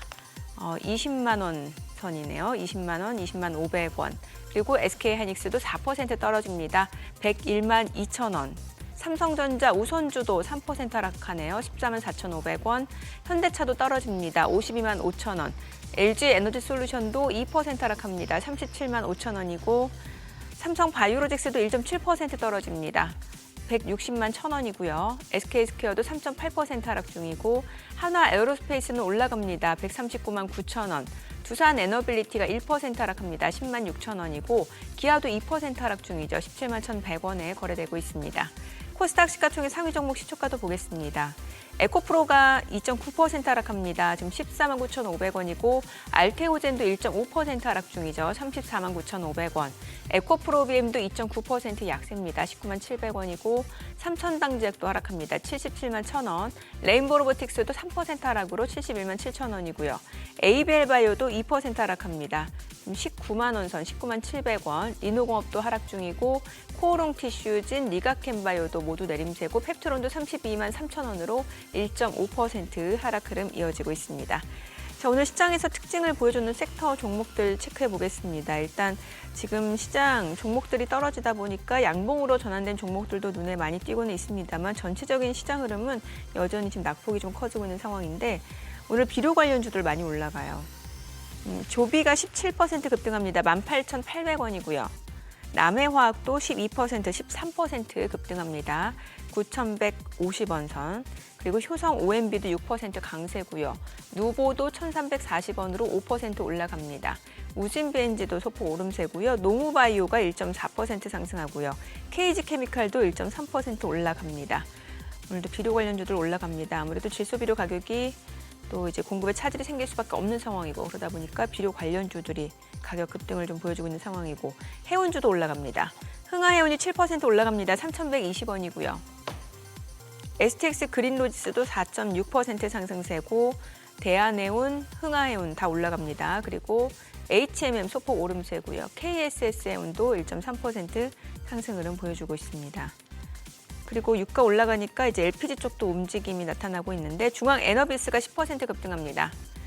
31,600원이고 흥구석유도 9% 이상 올라갑니다. 22,000원 선이고요.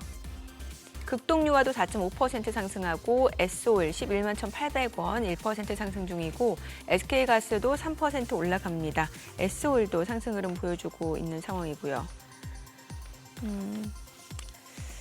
셰일가스 관련주들도 좋습니다. 지금 포스코 인터내셔널이 2.6% 상승합니다. 73,600원이고 한국카본도 2% 오름세고요. 한국가스공사, S&T에너지 상승 흐름 보여주고 있습니다. 자, 지금 시장에서 수급 상황 좀 체크를 해보도록 할게요. 자, 오늘 유가증권 시장에서는 현재 개인 투자자 1,281억 원 순매수고요. 외국인 813억 원 매도 우위, 기관도 480억 원 483억 원 순매도고 코스닥에서는 외국인이 삽니다. 627억 원 순매수고요.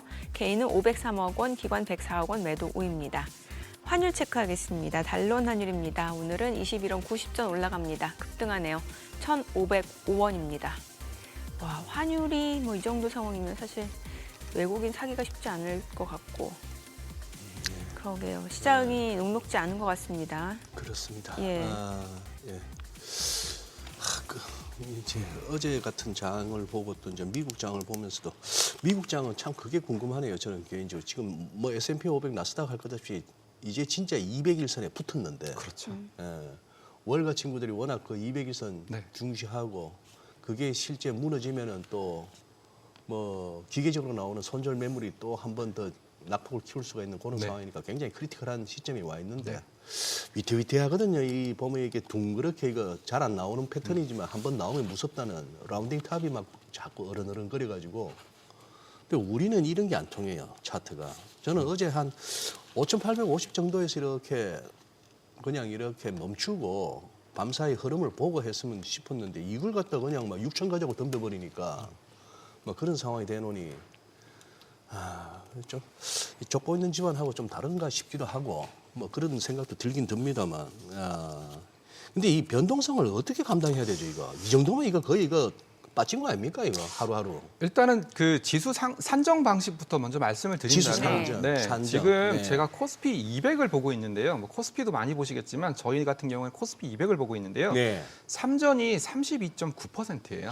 네, 그리고 너무 크다. 하이닉스가 19.56%. 네. 두 종목을 합쳐버리면 50%가 넘거든요. 다른 거 다 빠지고 얘들만 올라도 지수 오르네. 그럼 결국은 예. 이 특정 종목의 과도한 비중 이런 것들이 아마 말씀하신 변동성의 가장 1차적인 원인이 아닐까. 물론 코스피를 따지자면 코스피는 종목 수가 많기 때문에 이거보다는 좀 떨어지지만 일단은 이런 삼전 하이닉스 비중이 과도하게 높아진 부분들이 변동성의 1차적인 원인. 특히 삼전 하이닉스가 어찌됐건 AI 산업에 있어서 가장 핵심적인 역할을 하기 때문에 AI 산업계 관련해서 긍정적인 비전, 부정적인 비전 이 두 가지 비전이 반복적으로 나옴으로써 변동성이 커지는 그런 현상들이 좀 일어나고 있다. 저는 좀 그렇게 좀 분석을 하고 있고요. 네. 이런 유사한 사례가 과거에도 있었어요. 핀란드의 노키아. 예. 네, 핀란드의 노키아 같은 경우 우리 아마 노키아에 대해서 모르시는 시청자분들도 많을 텐데 한때 노키아 시총의 거의 절반을 차지했던 회사였거든요. 핀란드 네, 핀란드 그 시총에. 네. 네, 그래서 핀란드 주가를 볼 때 노키아 주가에 따라서 핀란드 주가가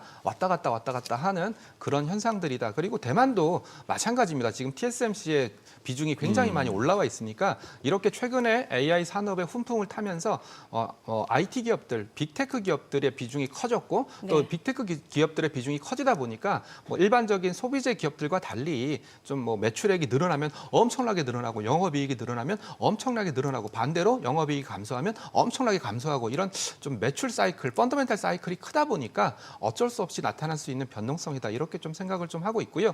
그리고 저는 수급적인 면에서도 좀 찾고 있는데 뭐 아시다시피 지금 개인 투자자분들이 ETF를 통해서 수급이 굉장히 많이 들어왔어요. 근데 이 ETF 수급의 특징 중에 하나가 뭐냐면 들어올 때는 엄청나게 들어오는데 나갈 때는 또 엄청나게 빠르게 빠지더라고요. ETF가 네, 저도 좀 약간 좀 네. 착각했었다라고 생각했던 게 ETF는 기본적으로 분산 투자거든요. 그리고 장기 투자예요. 그렇기 때문에 ETF를 통해서 들어온 수급은 그렇게 급격하게 움직이지 않을 거다라고 생각을 했었는데 지난 3월 3일, 3월 4일 주가 급락장에서 네. 보니까 ETF 수급도 들어올 때는 엄청나게 빠르게 들어오는데 빠질 때도 굉장히 빠르게 빠지더라고요. 그래서 이런 것들이 결합하면서 한국 시장의 변동성을 만들어내고 있는 게 아닌가. 그리고 어제 있었던 자본시장 관련된 토론회에서도 얘기했던 게 뭐냐면 기관 투자자들이 좀 늘었으면 좋겠다라는 얘기를 많이 하셨거든요. 네. 예, 즉 무슨 말이냐면 좀 기관 투자자들이 좀 이런 변동성 장세가 일어났을 때 오늘 같은 날 좀 뭐 자금이 여력이 있다면 예. 좀 많이 빠진 종목들을 사주면서 어떻게 본다면 시장의 완충 효과를 좀 했으면 좋겠다라는 얘기도 어저께 분명히 나왔었습니다. 저는 이 부분도 분명히 필요하다라고 생각을 하고 있거든요. 그래서 제가 몸담고 있는 뭐 자산운용 업계에서도 네. 이런 펀드라든지 이런 걸 통해서 좀 시장의 변동성을 완화해 줄 수 있는 그리고 또 중장기적으로 자금을 운용할 수 있는 그런 새로운 수요도 좀 있었으면 좋겠다라는 바람을 좀 말씀을 드리고 있습니다. 아니 코스닥 좀 여쭤보고 싶은 게 사실 앞서 그 코스닥도 마무리도 좀 지어주시고 네, 그리고 네, 제가 네. 좀 질문을 그럼 드릴게요. 네, 예. 일단은 코스닥의 가장 큰 문제가 대표성이었어요. 너무나 대표성. 종목이 많고 예. 그리고 또 코스닥에서 한때 잘 나갔던 기업들은 지금 어디 있을까요? 다 코스피. 코스피로 네. 이사갔겠죠. 맞아요. 그러다 보니까 예. 자꾸 코스피로 이전하고 코스닥에서 막 커가지고 코스피로 이전하고 이런 현상들이 일어났기 때문에 시장에서는 좀 뭔가 대표성 관련해서 좀 이슈가 있었고요. 그래서 어제 나왔던 게 1부 리그, 2부 리그 나눠가지고 1부 리그는 뭐 프리미엄 어떻게 본다면 펀더멘탈이 좀 어느 정도 되어 있고 좀 안정성이 보강된 우량 혁신 기업들 그리고 2부 리그는 뭐 스케일업 기업들 이런 식으로 나눠서 좀 코스닥 시장을 좀 더 안정화시키면 어떻겠냐라는 얘기를 좀 했었고요. 실제로 해외 사례를 좀 찾아봤어요. 해외 사례를 찾아보니까 나스닥도 이렇게 시장을 좀 나눠서 뭐 셀렉트 마켓, 글로벌 마켓, 캐피탈 마켓 이렇게 좀 나눠서 분류를 하고 있고요. 도쿄 증권 거래소도 프라임, 스탠다드, 그로스 이렇게 시장을 좀 그룹핑 해가지고 또 그룹핑한 시장에 맞게끔 종목을 좀 배치해서 투자자들로 하여금 좀 그 시장을 바라볼 때 좀 수월하게 좀 바라볼 수 있게끔 하는 그런 제도적인 장치가 있으니까 그런 것들이 코스닥 시장에도 도입된다면 코스닥 시장 활성화 측면에서는 도움이 되지 않을까 저는 그렇게 판단하고 있습니다. 네. 또 코스닥 쪽에서 많이 차지하는 섹터가 또 바이오인데 사실 바이오 같은 경우는 대표적으로 막 금리 인하 수혜주 이런 얘기 많았잖아요. 네. 또 상대적으로 우리나라 증시에서 보면은 또 약간 좀 소외됐던 측면도 있고 최근에 좀 움직임이 있겠습니다만 근데 간밤에 나온 FMC 보면은 이게 금리 인하 기대주로 보기에는 또 애매할 수도 있는 것 같고. 그렇죠. 근데 한국 예. 바이오 기업들이 많이 달라졌습니다. 예. 과거에는 주로 뭐 제네릭이라고 불리우는 뭐 제약회사 중심으로 한국의 바이오가 국제약이요. 형성됐다면 예. 요즘은 뭐 플랫폼형 신약 개발하는 그런 회사들이 각광을 받고 네. 있고요. 그리고 또 그러다 보니까 한국의 바이오 기업들, 바이오 기술 제품을 수출하는 라이센스 아웃도 굉장히 네. 많이 일어나고 있습니다. 네. 그래서 사람들이 오히려 바이오 기업들을 더 어려워하는 것 같아요. 이 기술 이전을 했는데 이 예. 기술이 무슨 기술이냐? 굉장히 일반 사람들은 이해하기가 좀 어려운 그런 상황들이거든요. 네. 그래서 저는 뭐 바이오 같은 경우에는 뭐 개별 종목으로 투자하기에는 일반 투자자들이 공부해야 될 부분들이 굉장히 많아요. 뭐 최근에는 ADC라고 해서 항체 결합 물체라든지 아니면 RNA라든지 네. 뭐 이런 좀 다양한 기술들이 있으니까 뭐 바이오 기업들은 종목 단으로 뭐 접근하시는 것도 정답이 될 수 있겠지만 좀 더 뭐 ETF 단으로 접근하시는 것도 전 나쁘지 않다 이렇게 좀 판단하고 있습니다. 그래도 재료 따라 이 등락폭이 좀 다르긴 다르네요. 네, 많이 다릅니다. 그리고 중동이 여전히 불안하다 보니까 방산주는 이 와중에 오늘 같은 날도 오르고. 어제 예. 그제 같은 경우에는 오히려 방산주들이 주가가 안 좋았었어요. 글쎄, 맞아요. 그런데 네. 하이브는 그 BTS 발로 가는 것 같고 네. 안 빠지고 있고. 네. 네. 근데 또 지금 보니까 또 방산주가 또 뭐야, 우동 이거? 나오네요. 또 금방 네. 야 이게 시차가 있구나. 네. 참 그러네. 네. 예. 그래도 낙폭이 상대적으로 적다 하는 정도고. 네. 요즘 이렇게 막 장이 이렇게 막 그거 하니까 우리 정민앵커 표정도 뭐 예전처럼 그렇게 화사하지는 않은데 뭐 주름이 많이 생기실 것 같아 투자자분들. 뭐 주름 펴는 그쪽 뭐 그 좀 주가 반응할 수 있지 않을까? 그 뭐 문대는 거라든지 그 뭐 주사 맞는 거라든지 그런 네. 것들. 아까 뷰티도 말씀 네, 주셨으니까. 네. 실제로 드디어 이제 그런 피부 미용 관련된 종목들의 주가가 움직이고 있고요. 있어요? 아마 시청자분들 잘 아시겠지만 APR 최근에 차트 잠깐 보시면은 APR? APR이 화장품주라고 분류하기는 좀 그래요.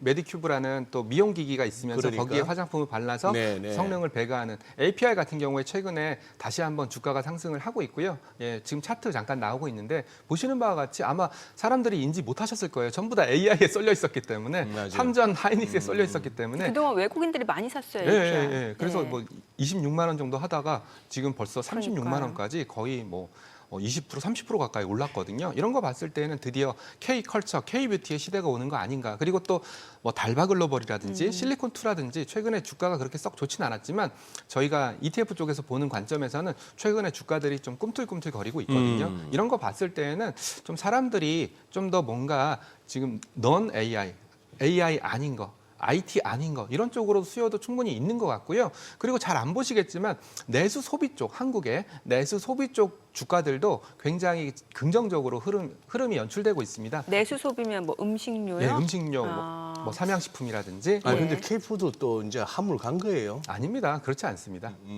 그렇지 않고 이제는 또 사람들이 약간 펀더멘탈이 좀 되는 뭐 삼양식품 네. 지금 주가 나오고 있는데요. 네. 오늘도 삼양식품은 주가는 마이너스지만 양봉 기록하고 있거든요. 그리고 오리온 같은 경우에도 주가가 그렇게 큰 폭으로 빠지진 않았기 때문에 이런 거 봤을 때는 뭐 음식료라든지 뭐 K-뷰티라든지 아니면 피부 미용이라든지 이런 쪽으로도 충분히 수급적인 흐름들이 연출될 수 있다. 아무래도 이런 쪽은 뭐 외국인들의 현물 매도라든지 코스피 매도에선 살짝 비껴나 있는 그런 업종이다 보니까 아마 그런 것들도 긍정적으로 보는 게 아닌가 싶습니다. 아니 삼양식품은 한 증권사에서 면비디아라고 붙였네요. 별명 면비디아. 면비디아. 예, 수출주고 또 네. 예, 그러네요. 네. 그래요. 그러면 또 혹시 내수 소비 쪽 말고 또 어느 쪽을 괜찮게 보시나요? 앞서도 뭐 당연히 이제 삼성전자, SK하이닉스는 또 포트 일정 부분 담아가야 되는 거고. 네. 예. 결국은 저는 전쟁 리스크가 좀 더 길어지지 않을까라는 생각을 계속 하고 있습니다. 아, 전쟁이. 그래서 앞서서도 좀 말씀을 계속 반복적으로 드렸는데 좀 골드라든지 금이라든지 예, 해지 차원에서. 은이라든지 뭐 최근에 가격적인 측면에서는 아마 메리트가 좀 생길 만큼 주가 조정을 좀 받았었거든요. 예. 그래서 금이라든지 은이라든지 이런 현물성 자산을 통해서 어느 정도 해지 목적으로 갖고 있는 게 좋겠다. 성장은 분명히 삼전 하이닉스, 반도체 소부장, 성장, 앞으로 전진 이거는 누구나 다 동의를 하실 거예요. 네. 그렇지만 우리가 언제까지나 전진만 봐서는 안 되거든요. 그래서 약간 방어적인 포지션이라고 할 수 있는 첫 번째는 뭐니 해도 달러 자산. 네, 달러 자산, 뭐 보통 스고브라고 얘기 많이 하는데 미국 초단기 국채 이런 것들을 통해서 달러 자산을 좀 갖고 있어야 된다라는 말씀 반복적으로 드리고 있고요. 그리고 금과 은과 같은 현물성 자산. 이런 것도 좀 있으면 좋을 것 같다라는 생각 말씀드리고 있고요. 너무나 금, 은을 현물. 현물성 자산이라고 보통 커머더티라고 예, 얘기하니까요. 현물성 자산도 얘기 드리고 있고요. 그리고 뭐니 해도 앞서 말씀드렸던 것처럼 너무 또 AI 관련된 산업에 집중되어 있으니까 여기서 살짝 비껴나 있는 한국만의 컨텐츠, 한국만의 플랫폼을 갖고 있는 뭐 K컬처라든지 뭐 소위 말하는 K바이오라든지 이런 K자가 붙어 있는 그런 쪽으로도 눈을 돌리면 어떨까라는 생각을 4월 달에 좀 말씀을 드리고 있습니다. 그리고 아마 빠르면 뭐 상반기 내로 개별 종목 레버리지 ETF가 상장할 거거든요. 네. 예, 상장하게 되면 제가 나와서 다시 한번 설명드릴 텐데 뭐 개별 종목 레버리지가 아무래도 우리가 소위 알고 있는 삼전, 하이닉스, 뭐 현대차 이런 종목들을 중심으로 개별 종목 레버리지 ETF가 상장될 가능성이 매우 높습니다. 그렇다면 이런 ETF가 또 다른 그 종목의 수급을 만들 가능성이 높으니까 그런 것들도 좀 4월, 5월 정도에 꼼꼼하게 체크해 보시면 좋을 것 같습니다. 네. 오늘 내용 여기까지 네. 듣겠습니다. 잘 들었습니다. 네, 감사합니다. 고맙습니다. 네.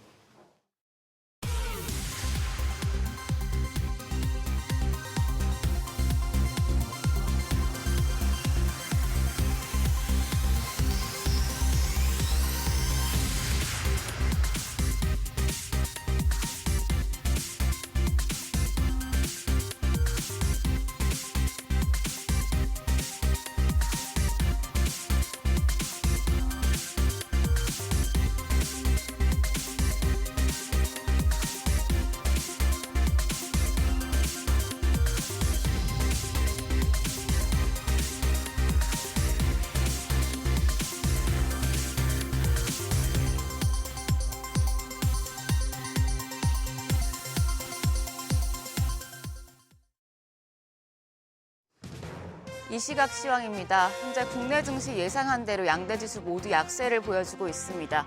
코스피가 2.3% 조정을 받고 있습니다. 5,787포인트 가리키고 있고요. 코스닥 역시도 1.4% 약세입니다. 1,147선에서 움직임 전개되고 있습니다. 수급 상황 보시죠. 어제는 유가증권 시장 외국인들과 기관 쌍끌이 매수 우위를 보여줬었는데 오늘은 양매도 기록 중입니다. 외국인이 3,100억 원, 3,284억 원 팔아내고 있고요. 기관 역시도 1,254억 원 매도 우위 기록하고 있습니다. 이런 가운데 개인만 홀로 4,354억 원 순매수 중입니다. 코스닥 시장 보겠습니다. 코스닥 시장에서는 개인과 외국인이 사고 기관만 팝니다. 기관 현재 321억 원의 팔자 포지션 취하고 있고요. 외국인 금액은 소폭이지만 매수 우위입니다. 개인 역시 362억 원 매수 우위 기록하고 있습니다. 등락률 상하위 업종입니다. 오늘은 상승하는 업종이 많지 않습니다. 그중에서는 가스 유틸리티와 우주항공과 국방, 해운 업종이 상승세 보여주고 있고요. 반면 반도체와 반도체 장비단, 증권과 전자제품 업종은 하락폭이 큰 것으로 집계됩니다. 그럼 시장을 주도하는 테마 종목별 시세 체크하시죠. 오늘은 중동 전쟁 수혜주들이 가장 강한 상승세를 나타내고 있습니다. 차례대로 보시겠습니다. 우선 비료 관련주입니다. 호르무즈 해협이 사실상 봉쇄되면서 전 세계 비료 대란의 우려도 커지고 있습니다. 북반구의 파종기를 앞두고 비료 가격이 급등하는 가운데 중동 불안감이 다시 커지면서 관련주 상승하고 있는데요. 다만 일부 종목들은 약세로 전환하기도 했습니다. 현재 조비가 6.8% 강세 보여주고 있고요. 남해화학이 4.3% 오름세로 8,440원, 누보가 3%, 효성 OMB가 1.8% 강세 기록 중입니다. 반면 KG케미칼은 1.3% 약세 기록하고 있습니다. 중동의 지정학적 리스크가 원유뿐만 아니라 천연가스 가격 상승까지 부추기면서 공급 부족 우려를 자극하고 있습니다. 이런 가운데 미국과 이스라엘이 세계 최대 가스전 중 하나인 사우스파레스와 이를 처리하는 아산류의 천연가스 정제단지를 미사일로 공격했다는 소식이 보도가 됐죠. 이 영향으로 브렌트유 가격이 장중에 $110를 육박했었고요. WTI도 2.5% 상승 마감한 바 있습니다. 그리고 유럽의 천연가스 가격도 6% 이상 급등하면서 요동쳤었는데 이 영향으로 도시가스 관련주가 상승하고 있습니다. 대성에너지가 14.1% 오름세로 11,110원대고요. GSE가 12% 가까운 강세 3,100원에 거래되고 있습니다. 삼천리가 1.7%, 그리고 서울가스도 0.15% 강세 기록 중입니다. LPG 관련주도 다시 주목받는 분위기입니다. 흥구석유가 8% 가까이 올라갑니다. 21,650원. 중앙에너비스가 5.4% 강세, 거래가 33,350원이고요. 극동유화가 2.4% 오름세로 3,845원대 거래되고 있습니다. 또 대성산업이 2.5% 강세로 7,540원, SK가스도 2.2% 상승세 기록 중입니다. 현재 거래가 23만 6천 원입니다. 중동 전쟁으로 해운업계에서 거액의 추가 요금을 요구하는 경우가 늘고 있습니다. 전쟁 보험료와 유가 급등으로 일부 노선 컨테이너의 운임은 최대 4배까지 치솟은 바 있는데요. 해운주가 움직입니다. 해운주 내에서는 흥하해운이 7% 강세, 거래가 3,120원이고요. STX 그린로지스가 4.6% 오름세로 7,260원, 대한해운이 0.9%, 1.3% 강세 보여주고 있습니다. 또 KSS 해운과 HMM도 상승세 기록 중입니다. 오늘 시장 전반적으로 약한 가운데 중동 전쟁 수혜 종목들만 강세를 기록하고 있는 상황인데요. 그럼 오늘 장에서 눈여겨볼 업종 어떤 게 있을지, 그리고 시장 대응 전략까지 알아보겠습니다. 오늘은 SBS 비즈 5스타 이동우 전문가 전화 연결돼 있습니다. 안녕하세요. 네, 안녕하세요. 네, 글로벌 빅테크 간 AI 추론 전용 칩 경쟁이 본격화되고 있습니다. 최근에 엔비디아도 관련 칩 공개를 했는데 우리가 어떤 점에 주목을 해야 될까요? 네, 최근 엔비디아 GTC 2026에서 젠순왕 CEO는 추론칩의 속도전을 선언하면서 기존 GPU 중심의 범용 AI 칩을 넘어서 언어 처리 장치, LPU 기반의 추론 특화칩 시장까지 선점하겠다는 구상을 드러냈습니다. 구글 등 구글 글로벌 빅테크가 자체 추론칩 개발에 착수하면서 엔비디아의 AI 칩 지배력 축소에 대한 선제 대응을 하기 시작한 셈인데요. 여기서 LPU는 대규모 언어 모델이 답변을 생성하는 추론 과정을 극도로 빠르게 처리하기 위해서 특수 설계된 인공칩을 말하는데요. 기존 GPU와의 가장 큰 차이점은 데이터 처리 방식과 메모리 구조에 있고, LPU는 초대용량, 초고속 메모리를 칩 내부에 직접 설계하여서 모든 데이터 처리를 내부에서 완결하기 때문에 혁신적으로 처리 속도를 단축할 수 있습니다. 기존 GPU 환경에서 AI에 질문을 하면 일부의 시간을 기다려야 했던 상황이지만 LPU는 이 모든 과정을 밀리초 단위로 처리하면서 즉각적인 실행이 가능해지기 때문입니다. 엔비디아의 LPU는 작년 12월 약 200억 달러, 29조 원을 들여서 인수한 추론용 AI 반도체 스타트업 그로게 기술을 기반으로 올 하반기에 출시할 예정인데요. 차세대 AI 슈퍼컴퓨터 베라루빈의 LPU를 탑재해서 방대한 데이터를 다루는 대규모 연산은 GPU가, AI 추론은 LPU가 담당하도록 AI 성능을 극대화한다는 보관을 만들어냈고, 그록3 LPU는 삼성전자가 맡음으로써 본격적인 삼성전자와의 동맹을 선언했는데, 국내 반도체 업계는 새로운 도약 계기가 하나 더 생긴 셈이라고 보시면 좋을 것 같습니다. 네, 그럼 LPU 관련주 중에서 눈여겨볼 만한 종목 어떤 게 있을까요? 아시다시피 삼성전자와 SK하이닉스가 가장 대표적인데요. 그 외 관심주로서는 이수페타시스와 FST를 관심 두고 보시면 좋을 것 같습니다. 이수페타시스는 엔비디아 루빈 시스템의 뼈대인 초고다층 인쇄회로 기판 분야에서 독보적인 위상을 점유하고 있는데요. LPX 렉 기에 256개의 LPU와 루빈 GPU 그리고 각종 스위치비 들어가는데 이 모든 칩을 연결하는 것이 초고다층 MLB 기판으로 동사가 18층 이상의 MLB 세계 1위의 독보적인 위치를 가지고 있습니다.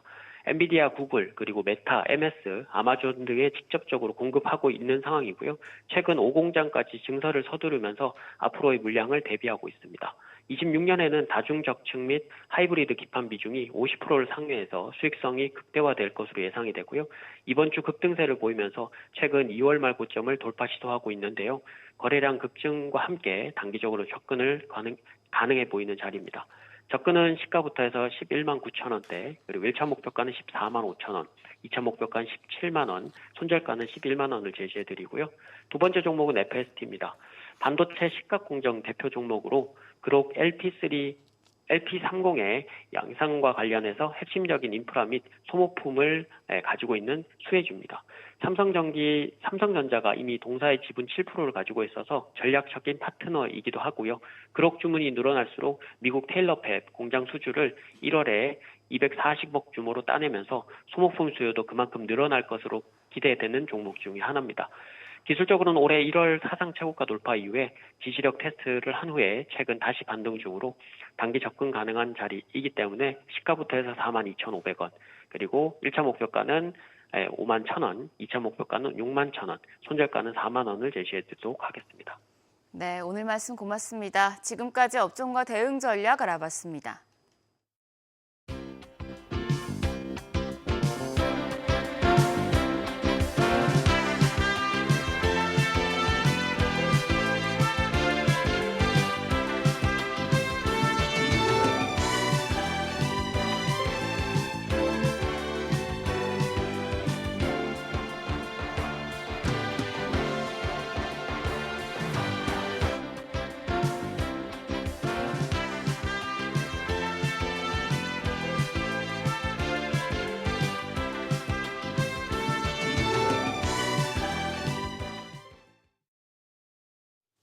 금리 슈퍼위크를 맞아서 미국을 비롯해 일본, 중국, 유럽까지 주요 중앙은행들이 일제히 통화정책 방향을 내놓게 되는데요. 글로벌 중앙은행들의 선택을 총정리하고 환율과 물가 그리고 금융시장에 미칠 영향까지 짚어보겠습니다. 네, IM증권 리서치센터 박상현 전문위원과 이야기 나눠보겠습니다. 어서 오세요. 위원님. 예, 오랜만입니다. 지금 우리가 온통 전쟁 뉴스, 유가 이런 데만 신경을 썼습니다만 그래도 금융시장에서의 중앙은행들의 통화정책을 갖다가 안 볼 수는 없는데 말이죠. 진짜 이번 주에 다 몰려있네요. 어제 FMC는 나왔고 오늘 22 BOJ 있고 내일 인민은행이 있고 이렇게 되는데 일단 FMC 한번 우리 박 의원님께서 한번 좀 정리를 해주시죠. 앞부분에 우리가 FMC는 좀 많이 다루지 않았습니다. 일부러. 예. 일단 총평을 좀 말씀드리면 네. 저는 좀 답답한 예, 답답한 회의였다라고 좀 생각을 좀 하고 있고요. 예. 그러니까 시장이 예상한 어떤 그 정도에서 점도표도 나왔고 또 금리 동결도 사실은 나왔기 때문에 그렇게 매파적이라고 평가하기는 조금 어렵긴 하지만 뚜렷한 사실은 해답지를 사실 주지 못한 부분들이 좀 있는 것 같습니다. 그러니까 오늘 나온 일단 경제 전망치를 보게 되면 이제 성장률은 상향 조정되고 네. 물가도 사실은 또 높아지고 고용은 사실 실업률은 그대로 유지되는 상황에서 점도표가 약간의 변화는 있긴 하지만 그래도 올해 한 차례 금리 인하를 사실은 시사한 부분에 있어서는 그럼 물가하고 금리도 물가하고 성장률이 오르는데 금리를 내려야 되는 이유 자체를 사실은 찾기가 조금 어려운 부분들이 좀 하나 모호성이 좀 있었던 부분인 것 같고요. 두 번째는 결국 이제 오늘 질문의 대부분의 경우가 기자들의 질문이 이제 유가에 대한 아마 얘기를 많이 파월 의장한테 질문을 했었는데 사실 뚜렷한 대답을 내놓지는 못했습니다. 이게 잘 모르겠다.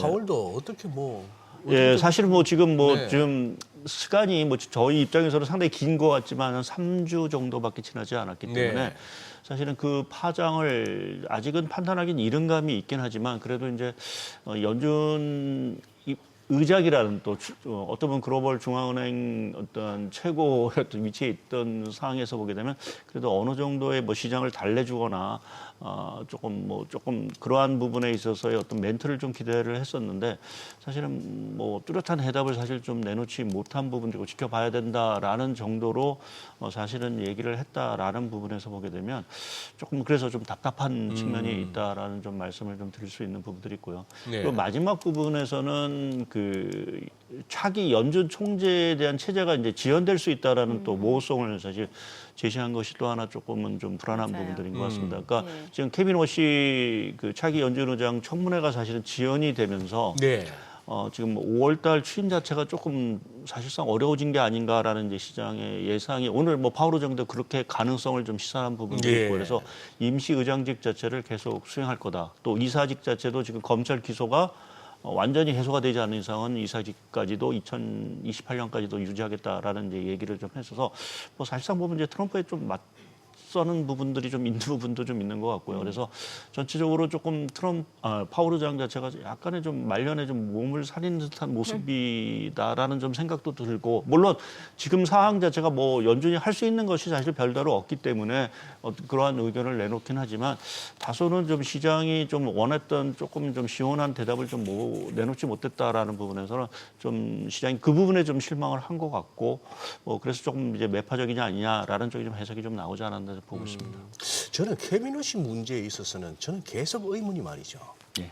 워낙에 뭐 더 큰 이슈나 뉴스가 있으면 덮이는 부분도 있곤 합니다만 저는 신기한 게 사실 그 트럼프 대통령이 작년부터 그렇게 미스터 툴레이트 뭐 이러면서 파월을 갖다가 그렇게 인신공격에 가깝게 하고 있다가 일찌감치 이제 차기 의장을 지명하면 뭐 그림자 의장으로서 오히려 파월은 허수아비가 될 거야 이런 소리 많았잖아요. 예. 그럼 박 의원님 이런 예측이 더 상식적인 거 아니에요? 케빈 워시를 트럼프 대통령이 지명했어요.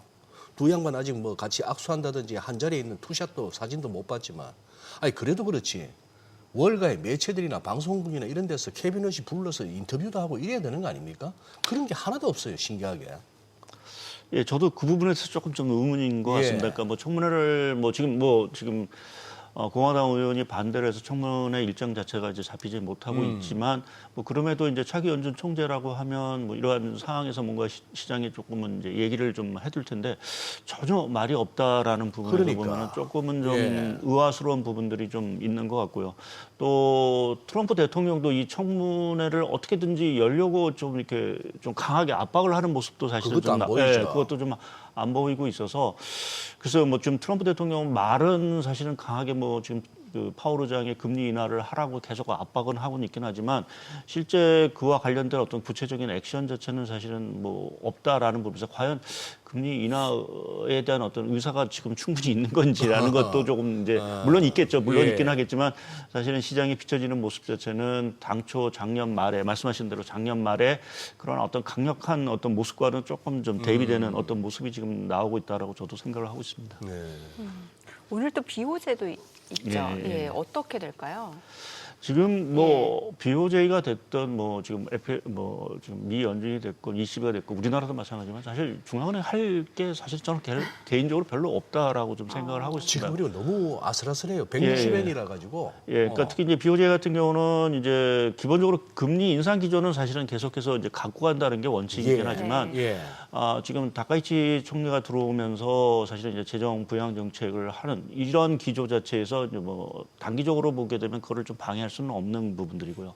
그래서 조금 이제 금리 인상 시점 자체를 계속해서 좀 지연시키고 있는 거는 좀 분명한 것 같습니다. 그래서 4월 정도에 이제 인하에 대한 그 얘기들이 분명히 있었고 또 그러한 것들을 이번 회의를 통해서 조금 내놓지 않을까라는 좀 생각을 좀 했었는데 결국 이제 전쟁이라는 변수가 생겼기 때문에 사실은 이 상황이 어떻게 전개될지 누구도 지금 장담하기가 조금 뭐 트럼프 대통령도 본인도 사실은 이게 어떻게 될지 모르고 있는 상황들이어서 지금은 이스라엘도 말 안 듣는 거죠.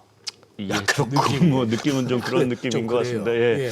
그래서 그렇게 보면 BOJ도 뭐 일단 원론적인 정도의 수준에서의 어떤 그 금리 인상 정도를 사실은 얘기하지 않을까라는 좀 생각을 좀 하고 있고요. 결국 3월 지금 우리가 생각하고 있는 3월 말 4월 초 정도에 이란 사태가 어느 정도 봉합이 되느냐에 따라서 4월에 BOJ의 어떤 금리 인상 여부가 사실은 결정이 되지 않을까. 만약 고유가 상황 또 이란 사태가 계속 지속이 된다라면 4월에도 사실은 금리 인상을 하기는 좀 쉽지 않지 않겠느냐라는 쪽에 좀 생각을 좀 하고 있습니다. 오늘 또 20이 있잖아요. 예, 예. 20에서는 살짝 그 통화정책위원들 가운데 꼭 금리 인하 쪽만 보지 마라. 인상도 어쩌다 보면 나올 수도 있다. 이런 멘트를 갖다가 몇 명이 했거든요. 뭐 중앙은행에서 뭐 특히 이제 금리를 결정하시는 뭐 대부분의 경우가 뭐 사실은 그 비둘기파기보다는 사실 매파 분들이 상당히 성향적으로 좀 많은 것 같고요. 그러니까 아무래도 중앙은행의 어떤 가장 큰 책무 자체가 이제 물가 안정이다 보니까 그렇죠. 네. 사실은 물가 안정에 상당히 좀 방점을 좀 둘 수밖에 없는 상황들이고 특히 이제 22 같은 경우는 이제 뭐 최근에 이제 물가가 상당히 좀 안정세를 좀 보이고 있다가 이제 이러한 사태를 맞으면서 물가가 좀 다시 들썩일 수 있는 가능성 뭐 이 부분에 아무래도 좀 초점을 좀 맞추고 있는 부분들인 것 같은데요. 근데 하나 좀 부담스러운 게 일단 엊그제였죠. 이제 지금 독일의 그 경기 전망 지수를 보게 되면 3월달에 급락을 했습니다. 이게 가장 최근에 보게 되면 이제 그 이란 사태를 가장 그 잘 설명하는 지표로 좀 보고 있는데 가장 좀 빨리 나왔고, 그러니까 지난 4월에 상호 관세가 터진 이후에 그 하락폭만큼의 뭐 그 정도 수준은 아니긴 하지만 상당히 이제 경기에 대해서 긍정적인 시각이 상당히 2월달까지 있다가 3월에 이제 마이너스로 전환하는 상당히 좀 독일 말씀이죠. 예, 독일이죠. 예. 독일. 네. 그러니까 그 정도로 이제 그 유가에 대한 어떤 불안감 자체가 상당히 크다. 그러니까 그것은 이제 경기 침체에 대한 우려 자체가 상당히 좀 유럽 내에 확산되고 있다라는 전조 상황들이기 때문에 그러한 부분이 섣불리 이제 금리를 손대기도 사실 조금 어려운 부분들이 아닌가 좀 생각을 하고 있고요. 또 요번 그 이란발 사태가 터진 이후에 사실은 그 주요국 중에서 국채 금리가 사실 많이 오른 데가 유럽입니다. 예. 영국 같은 경우는 한 50bp가 올랐고, 맞아요. 예, 독일도 거의 뭐 한 30-40bp가 올랐기 때문에 이렇게 재정적인, 그러니까 특히 이제 2022년 러우 사태와 좀 비교를 좀 해보게 되면 그때는 사실은 유럽이 재정 여력이 좀 있었습니다. 그러니까 좀 돈을 풀고 하면서 좀 물가도 좀 안정시킬 수 있는 이런 여력이 있었지만 또 경기도 부양시킬 수 있는. 근데 지금은 사실은 재정 여력이 거의 바닥이 난 상황들이기 때문에 그 얘기 자체는 이제 그래도 이제 뭐 물가 안정이라든지 뭐 우리나라 같이 뭐 프랑스도 이제 휘발유 최고 가격제를 실시하기 위해서 이제 재정을 풀고 하는 이러한 상황에서 결국 금리를 올리는 게 과연 맞는 건지, 그러니까 유럽의 어떤 재정 문제 자체를 더 시장의 어떤 수면 위로 좀 끌어올리는 그러한 악영향을 좀 할 수 있는 부분들이었어서 22도 뭐 시장에는 금리 인상 가능성을 계속해서 뭐 내보낼 수 있는 부분들이 있긴 하지만 경기라는 측면과 또 재정 리스크라는 측면을 생각해 보면 섣불리 여기도 좀 금리를 손대기는 사실 쉽지 않지 않냐 좀 생각을 좀 하고 있습니다. 네, 중국도 좀 여쭤볼게요. 지금 사실 이제 중국 경제 성장률 목표치가 지금 35년 만에 최저치인데, 그러니까 중국 경기가 지금 약간 성장률 자체가 둔화되고 있는데 내수 부양을 하겠다라고 했는데 오히려 금리 인하에 대해서는 통화 정책에 대해서는 지금 속도를 내지 못하고 있다는 생각이 들거든요. 뭐 지금 중국은 금리를 뭐 저희가 작년부터 계속 네. 금리 인하할 거다라고 하지만 사실은 전혀 손을 안 대고 있는 상황이고요. 그래요. 네.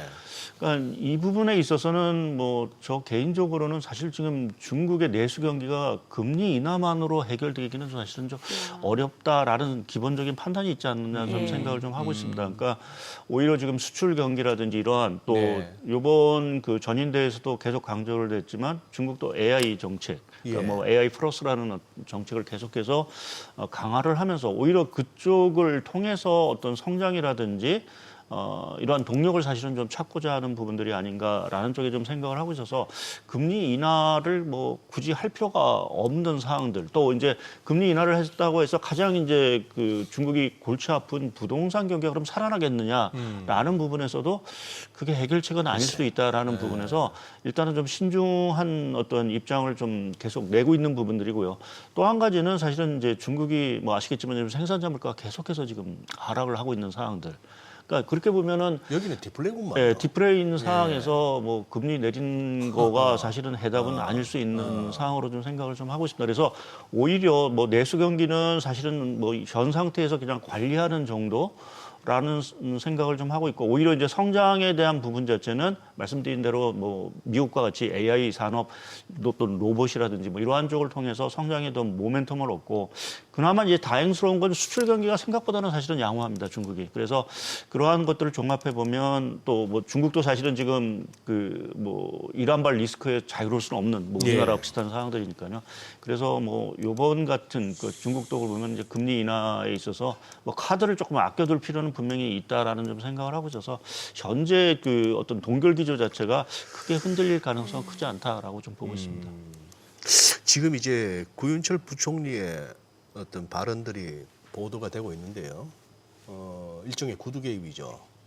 36분 좀 한 3분 전에 외환시장 예의주시 펀더멘털과 과도하게 괴리 시 적기 대응 또 나온 게 정부와 한은이 공조해서 필요시 긴급 발배 국고채 단순 매입 지금 이제 국채 쪽에 국채 시장의 금리가 하도 오르니까 2분기에도 국고채 공적 채권 발행량 유연하게 조정하는데 환율이 안 빠지고 금리가 안 내립니다 이게. 지금 구두 개입만 갖고는 지금 잘 안 되는데 제가 지금 근데 우리 박상현 위원님께서 1,500원도 넘어선 환율인데 이 고환율이 꼭 악재는 아니라고 분석하셨다고요? 저는 좀 환율에 대해서 좀 뭐 일단 일반적으로 보는 시각하고는 약간 좀 다른 생각을 좀 갖고 있는데요. 예. 일단 1,500원이라는 환율 물론 이제 저희가 뭐 글로벌 금융 위기 때 경험한 이후 사실 처음으로 사실은 경험한 사실 좀 높은 레벨이고 사실 좀 트라우마가 있는 레벨이기 때문에 사실은 좀 부담스러운 건 분명합니다.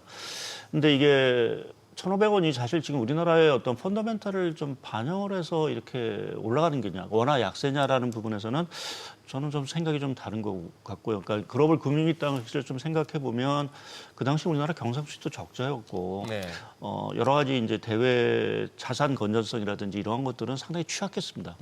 근데 지금의 흐름을 보게 되면 경상 수지가 지금 뭐 사상 최고치 연간 기준으로 보면 올해도 뭐 사상 최고치를 낼 수 있다라는 전망이 계속 나오고 있는 상황들이고 특히 뭐 반도체와 관련돼서는 계속해서 뭐 수출 자체가 계속해서 뭐 생각보다 더 좋은 상황들 또 대외 자산 건전성 측면에서 보게 되면 지금 거의 순자산이 해외 1조 달러가 사실 있는 나라입니다. 그래서 이런 것들을 종합해 보면 1,500원이라는 환율 자체는 조금 우리나라 펀더멘탈에 비해서 과도하게 저평가된 구간이 아닌가. 물론 뭐 단기적인 어떤 수급 요건 또 달러 약세 뭐 이러한 문제 때문에 1,500원을 넘었지만 이거는 이란 사태만 진정이 되면 빠르게 1,400원 초반대로 사실은 떨어질 수도 있는 환율이기 때문에 그러한 측면에서 지금의 환율의 흐름 자체를 너무 과도하게 물론 이제 자금 유출이라는 어떤 우려 뭐 이러한 또 인플레 우려가 분명히 있긴 하지만 그러한 측면에서는 조금 너무 좀 뭐 이렇게 좀 공포감을 좀 갖고 이렇게 좀 바라볼 필요는 없지 않겠느냐라는 생각을 하나 갖고 있고요. 또 이제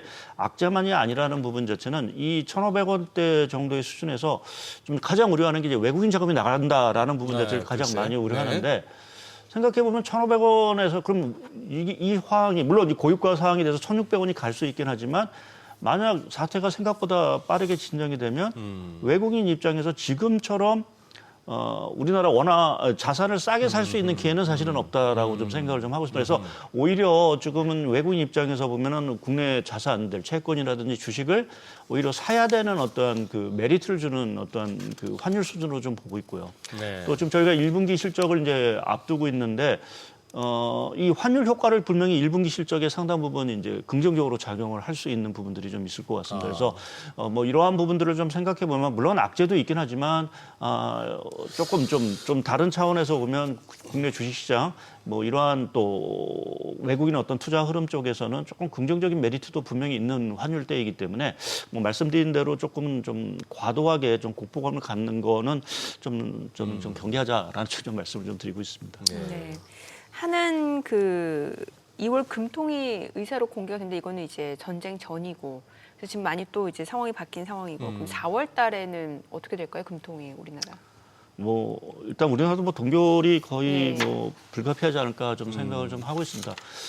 지금 다소는 좀 불안한 게 아무래도 물가죠. 뭐 환율도 이렇게 오르고 고유가가 지금 장기화된다라고 하면 뭐 이미 수입 물가에도 사실은 좀 적신호가 켜졌고 그렇게 보면 3월, 4월 또 저희가 이제 유가의 기저 효과들을 생각해 보면 3, 4월에는 자칫 잘못하면 이제 소비자 물가 3%대를 이제 찍을 가능성이 상당히 좀 크다라고 좀 보고는 있습니다. 그래서 이렇게 보면 이제 하는 입장에서 이제 좀 고심스러운 부분들이 분명히 있을 거로 좀 보고 있는데, 근데 이게 이제 결국 중요한 거는 지속성 여부가 되겠죠. 그래서 그거는 결국 뭐 제가 판단하기는 어렵고 결국 이제 유가의 흐름이 달려 있는 부분들인데, 여하튼 뭐 유가가 뭐 100불 이상 계속 간다라고 하면 뭐 우리나라뿐만 전 세계 중앙은행이 금리를 뭐 결국은 손을 댈 수밖에 없는 상황이 전개될 거고요. 만약 그것이 아닌다라고 하면 이거는 조금 단기적으로 좀 지나칠 수 있는 리스크로 좀 봐야 될 것 같고, 거기에 이제 국내 경제가 뭐 최근 좋아지고 있는 거는 분명합니다. 근데 지금 여전히 우리나라 양극화 쪽에서는 아직 좀 뚜렷한 해답을 찾지 못하고 있는 부분들인 것 같고요. 그래서 좀 기업들 입장에서 지금 금리도 사실은 많이 올라가서 사실은 그 조달 코스트도 사실은 올라가는 상황에서 여기에 금리마저도 올라간다라고 하면 한계 기업들 입장에서는 상당히 큰 어려움이 있을 수 있고, 그것이 국내 어떤 신용 리스크까지도 사실은 좀 자극할 수 있다라고 보면 일단 좀 금리 정책에서 좀 신중함을 좀 뭐 보이지 않을까라는 좀 생각을 좀 하고 있고, 또 공교롭게 4월이 이제 요번 한은 총재께서 임기 말이 이제 4월 20일까지 그래서 되는 상황이라서 뭐 마지막에 금리를 뭐 인상하고 나가시지는 않지 않겠나라는 좀 생각도 좀 하고 있습니다. 근데 그러면 4월 20일이면 다 됐는데 이창용 총재 후임으로 뭐 하마평이 좀 도는 것 같더라고요. 지금 뭐 신영성 박사가 좀 예, 뭐 시장에서 뭐 고승범 위원 뭐 이렇게 뭐 이렇게 해서 많이 회자가 되고 있는 부분들인 것 같은데요. 예. 그래서 뭐 누가 될지는 뭐 제가 예측하기는 좀 힘든 부분들인 것 같습니다. 예, 알겠습니다. 그리고 지금 지금 이제 통화 정책 위주로 이제 말씀을 해주셨는데 결국 끝에 가니까 또 이 질문이 나오네요. 아직 우리 지지난주로 바닥 본 것 같습니까? 우리 증시 말입니다. 예, 아니면 예. 조금 더 이 변동성 장에서 지수가 좀 저점을 낮출 가능성도 염두에 두고 계십니까? 저는 바닥은 확인한 게 아닌가 좀 긍정론을 좀 그렇죠. 갖고 있습니다. 그러니까 지금 뭐 이게 좀 최근 이제 유가만 바라보는 사실은 이제 해바라기 장사가 돼갖고서는 이 변동성 자체가 상당히 좀 크고, 뭐 앞서도 이제 얘기를 했던데 국내 이제 ETF 자금이 ETF 시장이 워낙 커지면서 뭐 어저께 이제 그 금감원도 이제 ETF 레버리지와 관련된 뭐 이런 자금에 대한 좀 유의성 발언도 분명히 좀 나온 상황들입니다. 그래서 뭐 이러한 변동성 자체가 아무래도 수급이라든지 또 유가 때문에 상당히 좀 클 수 있는 부분들이 있긴 하지만, 그래도 좀 긍정적인 건 아무래도 뭐 오늘 이제 마이크론 실적도 나왔지만 반도체 경기가 워낙 지금 워낙 좋다. 네, 좋고 뭐 그 부분에 대한 후광을 계속해서 우리나라 이제 뭐 아무래도 삼성전자 하이닉스가 누릴 수 있는 부분들이 있고, 뭐 이 공급 부족 현상으로 인해서 뭐 요새는 그런 생각도 듭니다. 사실은 이제 우리나라 반도체가 그동안 의리였는데 이제 좀 갑이 되는 것 같은 건 느낌도 사실은 좀 있고 해서 전체적으로 미국의 어떤 AI 사이클 자체가 여전히 견조하고 그 수혜 자체를 상당 부분 저희가 누릴 수 있는 그 가능성은 뭐 여전히 있다. 또 이 사이클 자체가 뭐 고유가가 돼서 하반기에 꺾일 리스크가 최근에 좀 대두되고 있는 부분은 분명하긴 하지만, 고유가 현상의 완화가 결국은 뭐 저는 트럼프 대통령 입장에서 여하튼 빨리 끝내야 된다라는 좀 생각을 좀 하고 있어서, 그렇게 보면 반도체 사이클이 하반기가 아니라 내년까지도 사실은 좀 좋을 수 있는 가능성 자체는 기본적으로 국내 증시의 어떤 상승의 어떤 주요한 어떤 여전히 매개체가 되지 않을까라는 좀 생각을 좀 갖고 있습니다. 네, 그래요. 오늘 내용 잘 예. 들었습니다. 고맙습니다. 예, 감사합니다.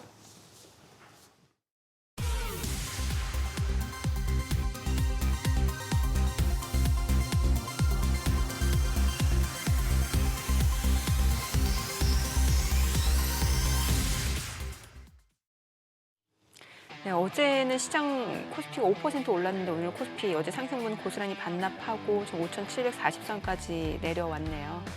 그러네요. 예. 또 위클리 옵션 또 만기인데 그거 갖고 또 장난까지 칠라나 뭐 그런 생각도 들기도 하고. 변동성이 커질 수 있다는 어쨌거나 거죠. 변동성은 큽니다. 네. 저희 방송 중에 전해드린 내용과 관련해서 모든 투자 판단의 책임은 투자자분들께 있다는 점 알려드립니다. 네, 세상의 모든 돈 되는 정보 머니쇼. 오늘은 여기서 인사드리겠습니다. 여러분의 모든 경제 SBS 비즈가 함께하겠습니다. 저희는 내일 오전 8시에 찾아뵙겠습니다. 고맙습니다.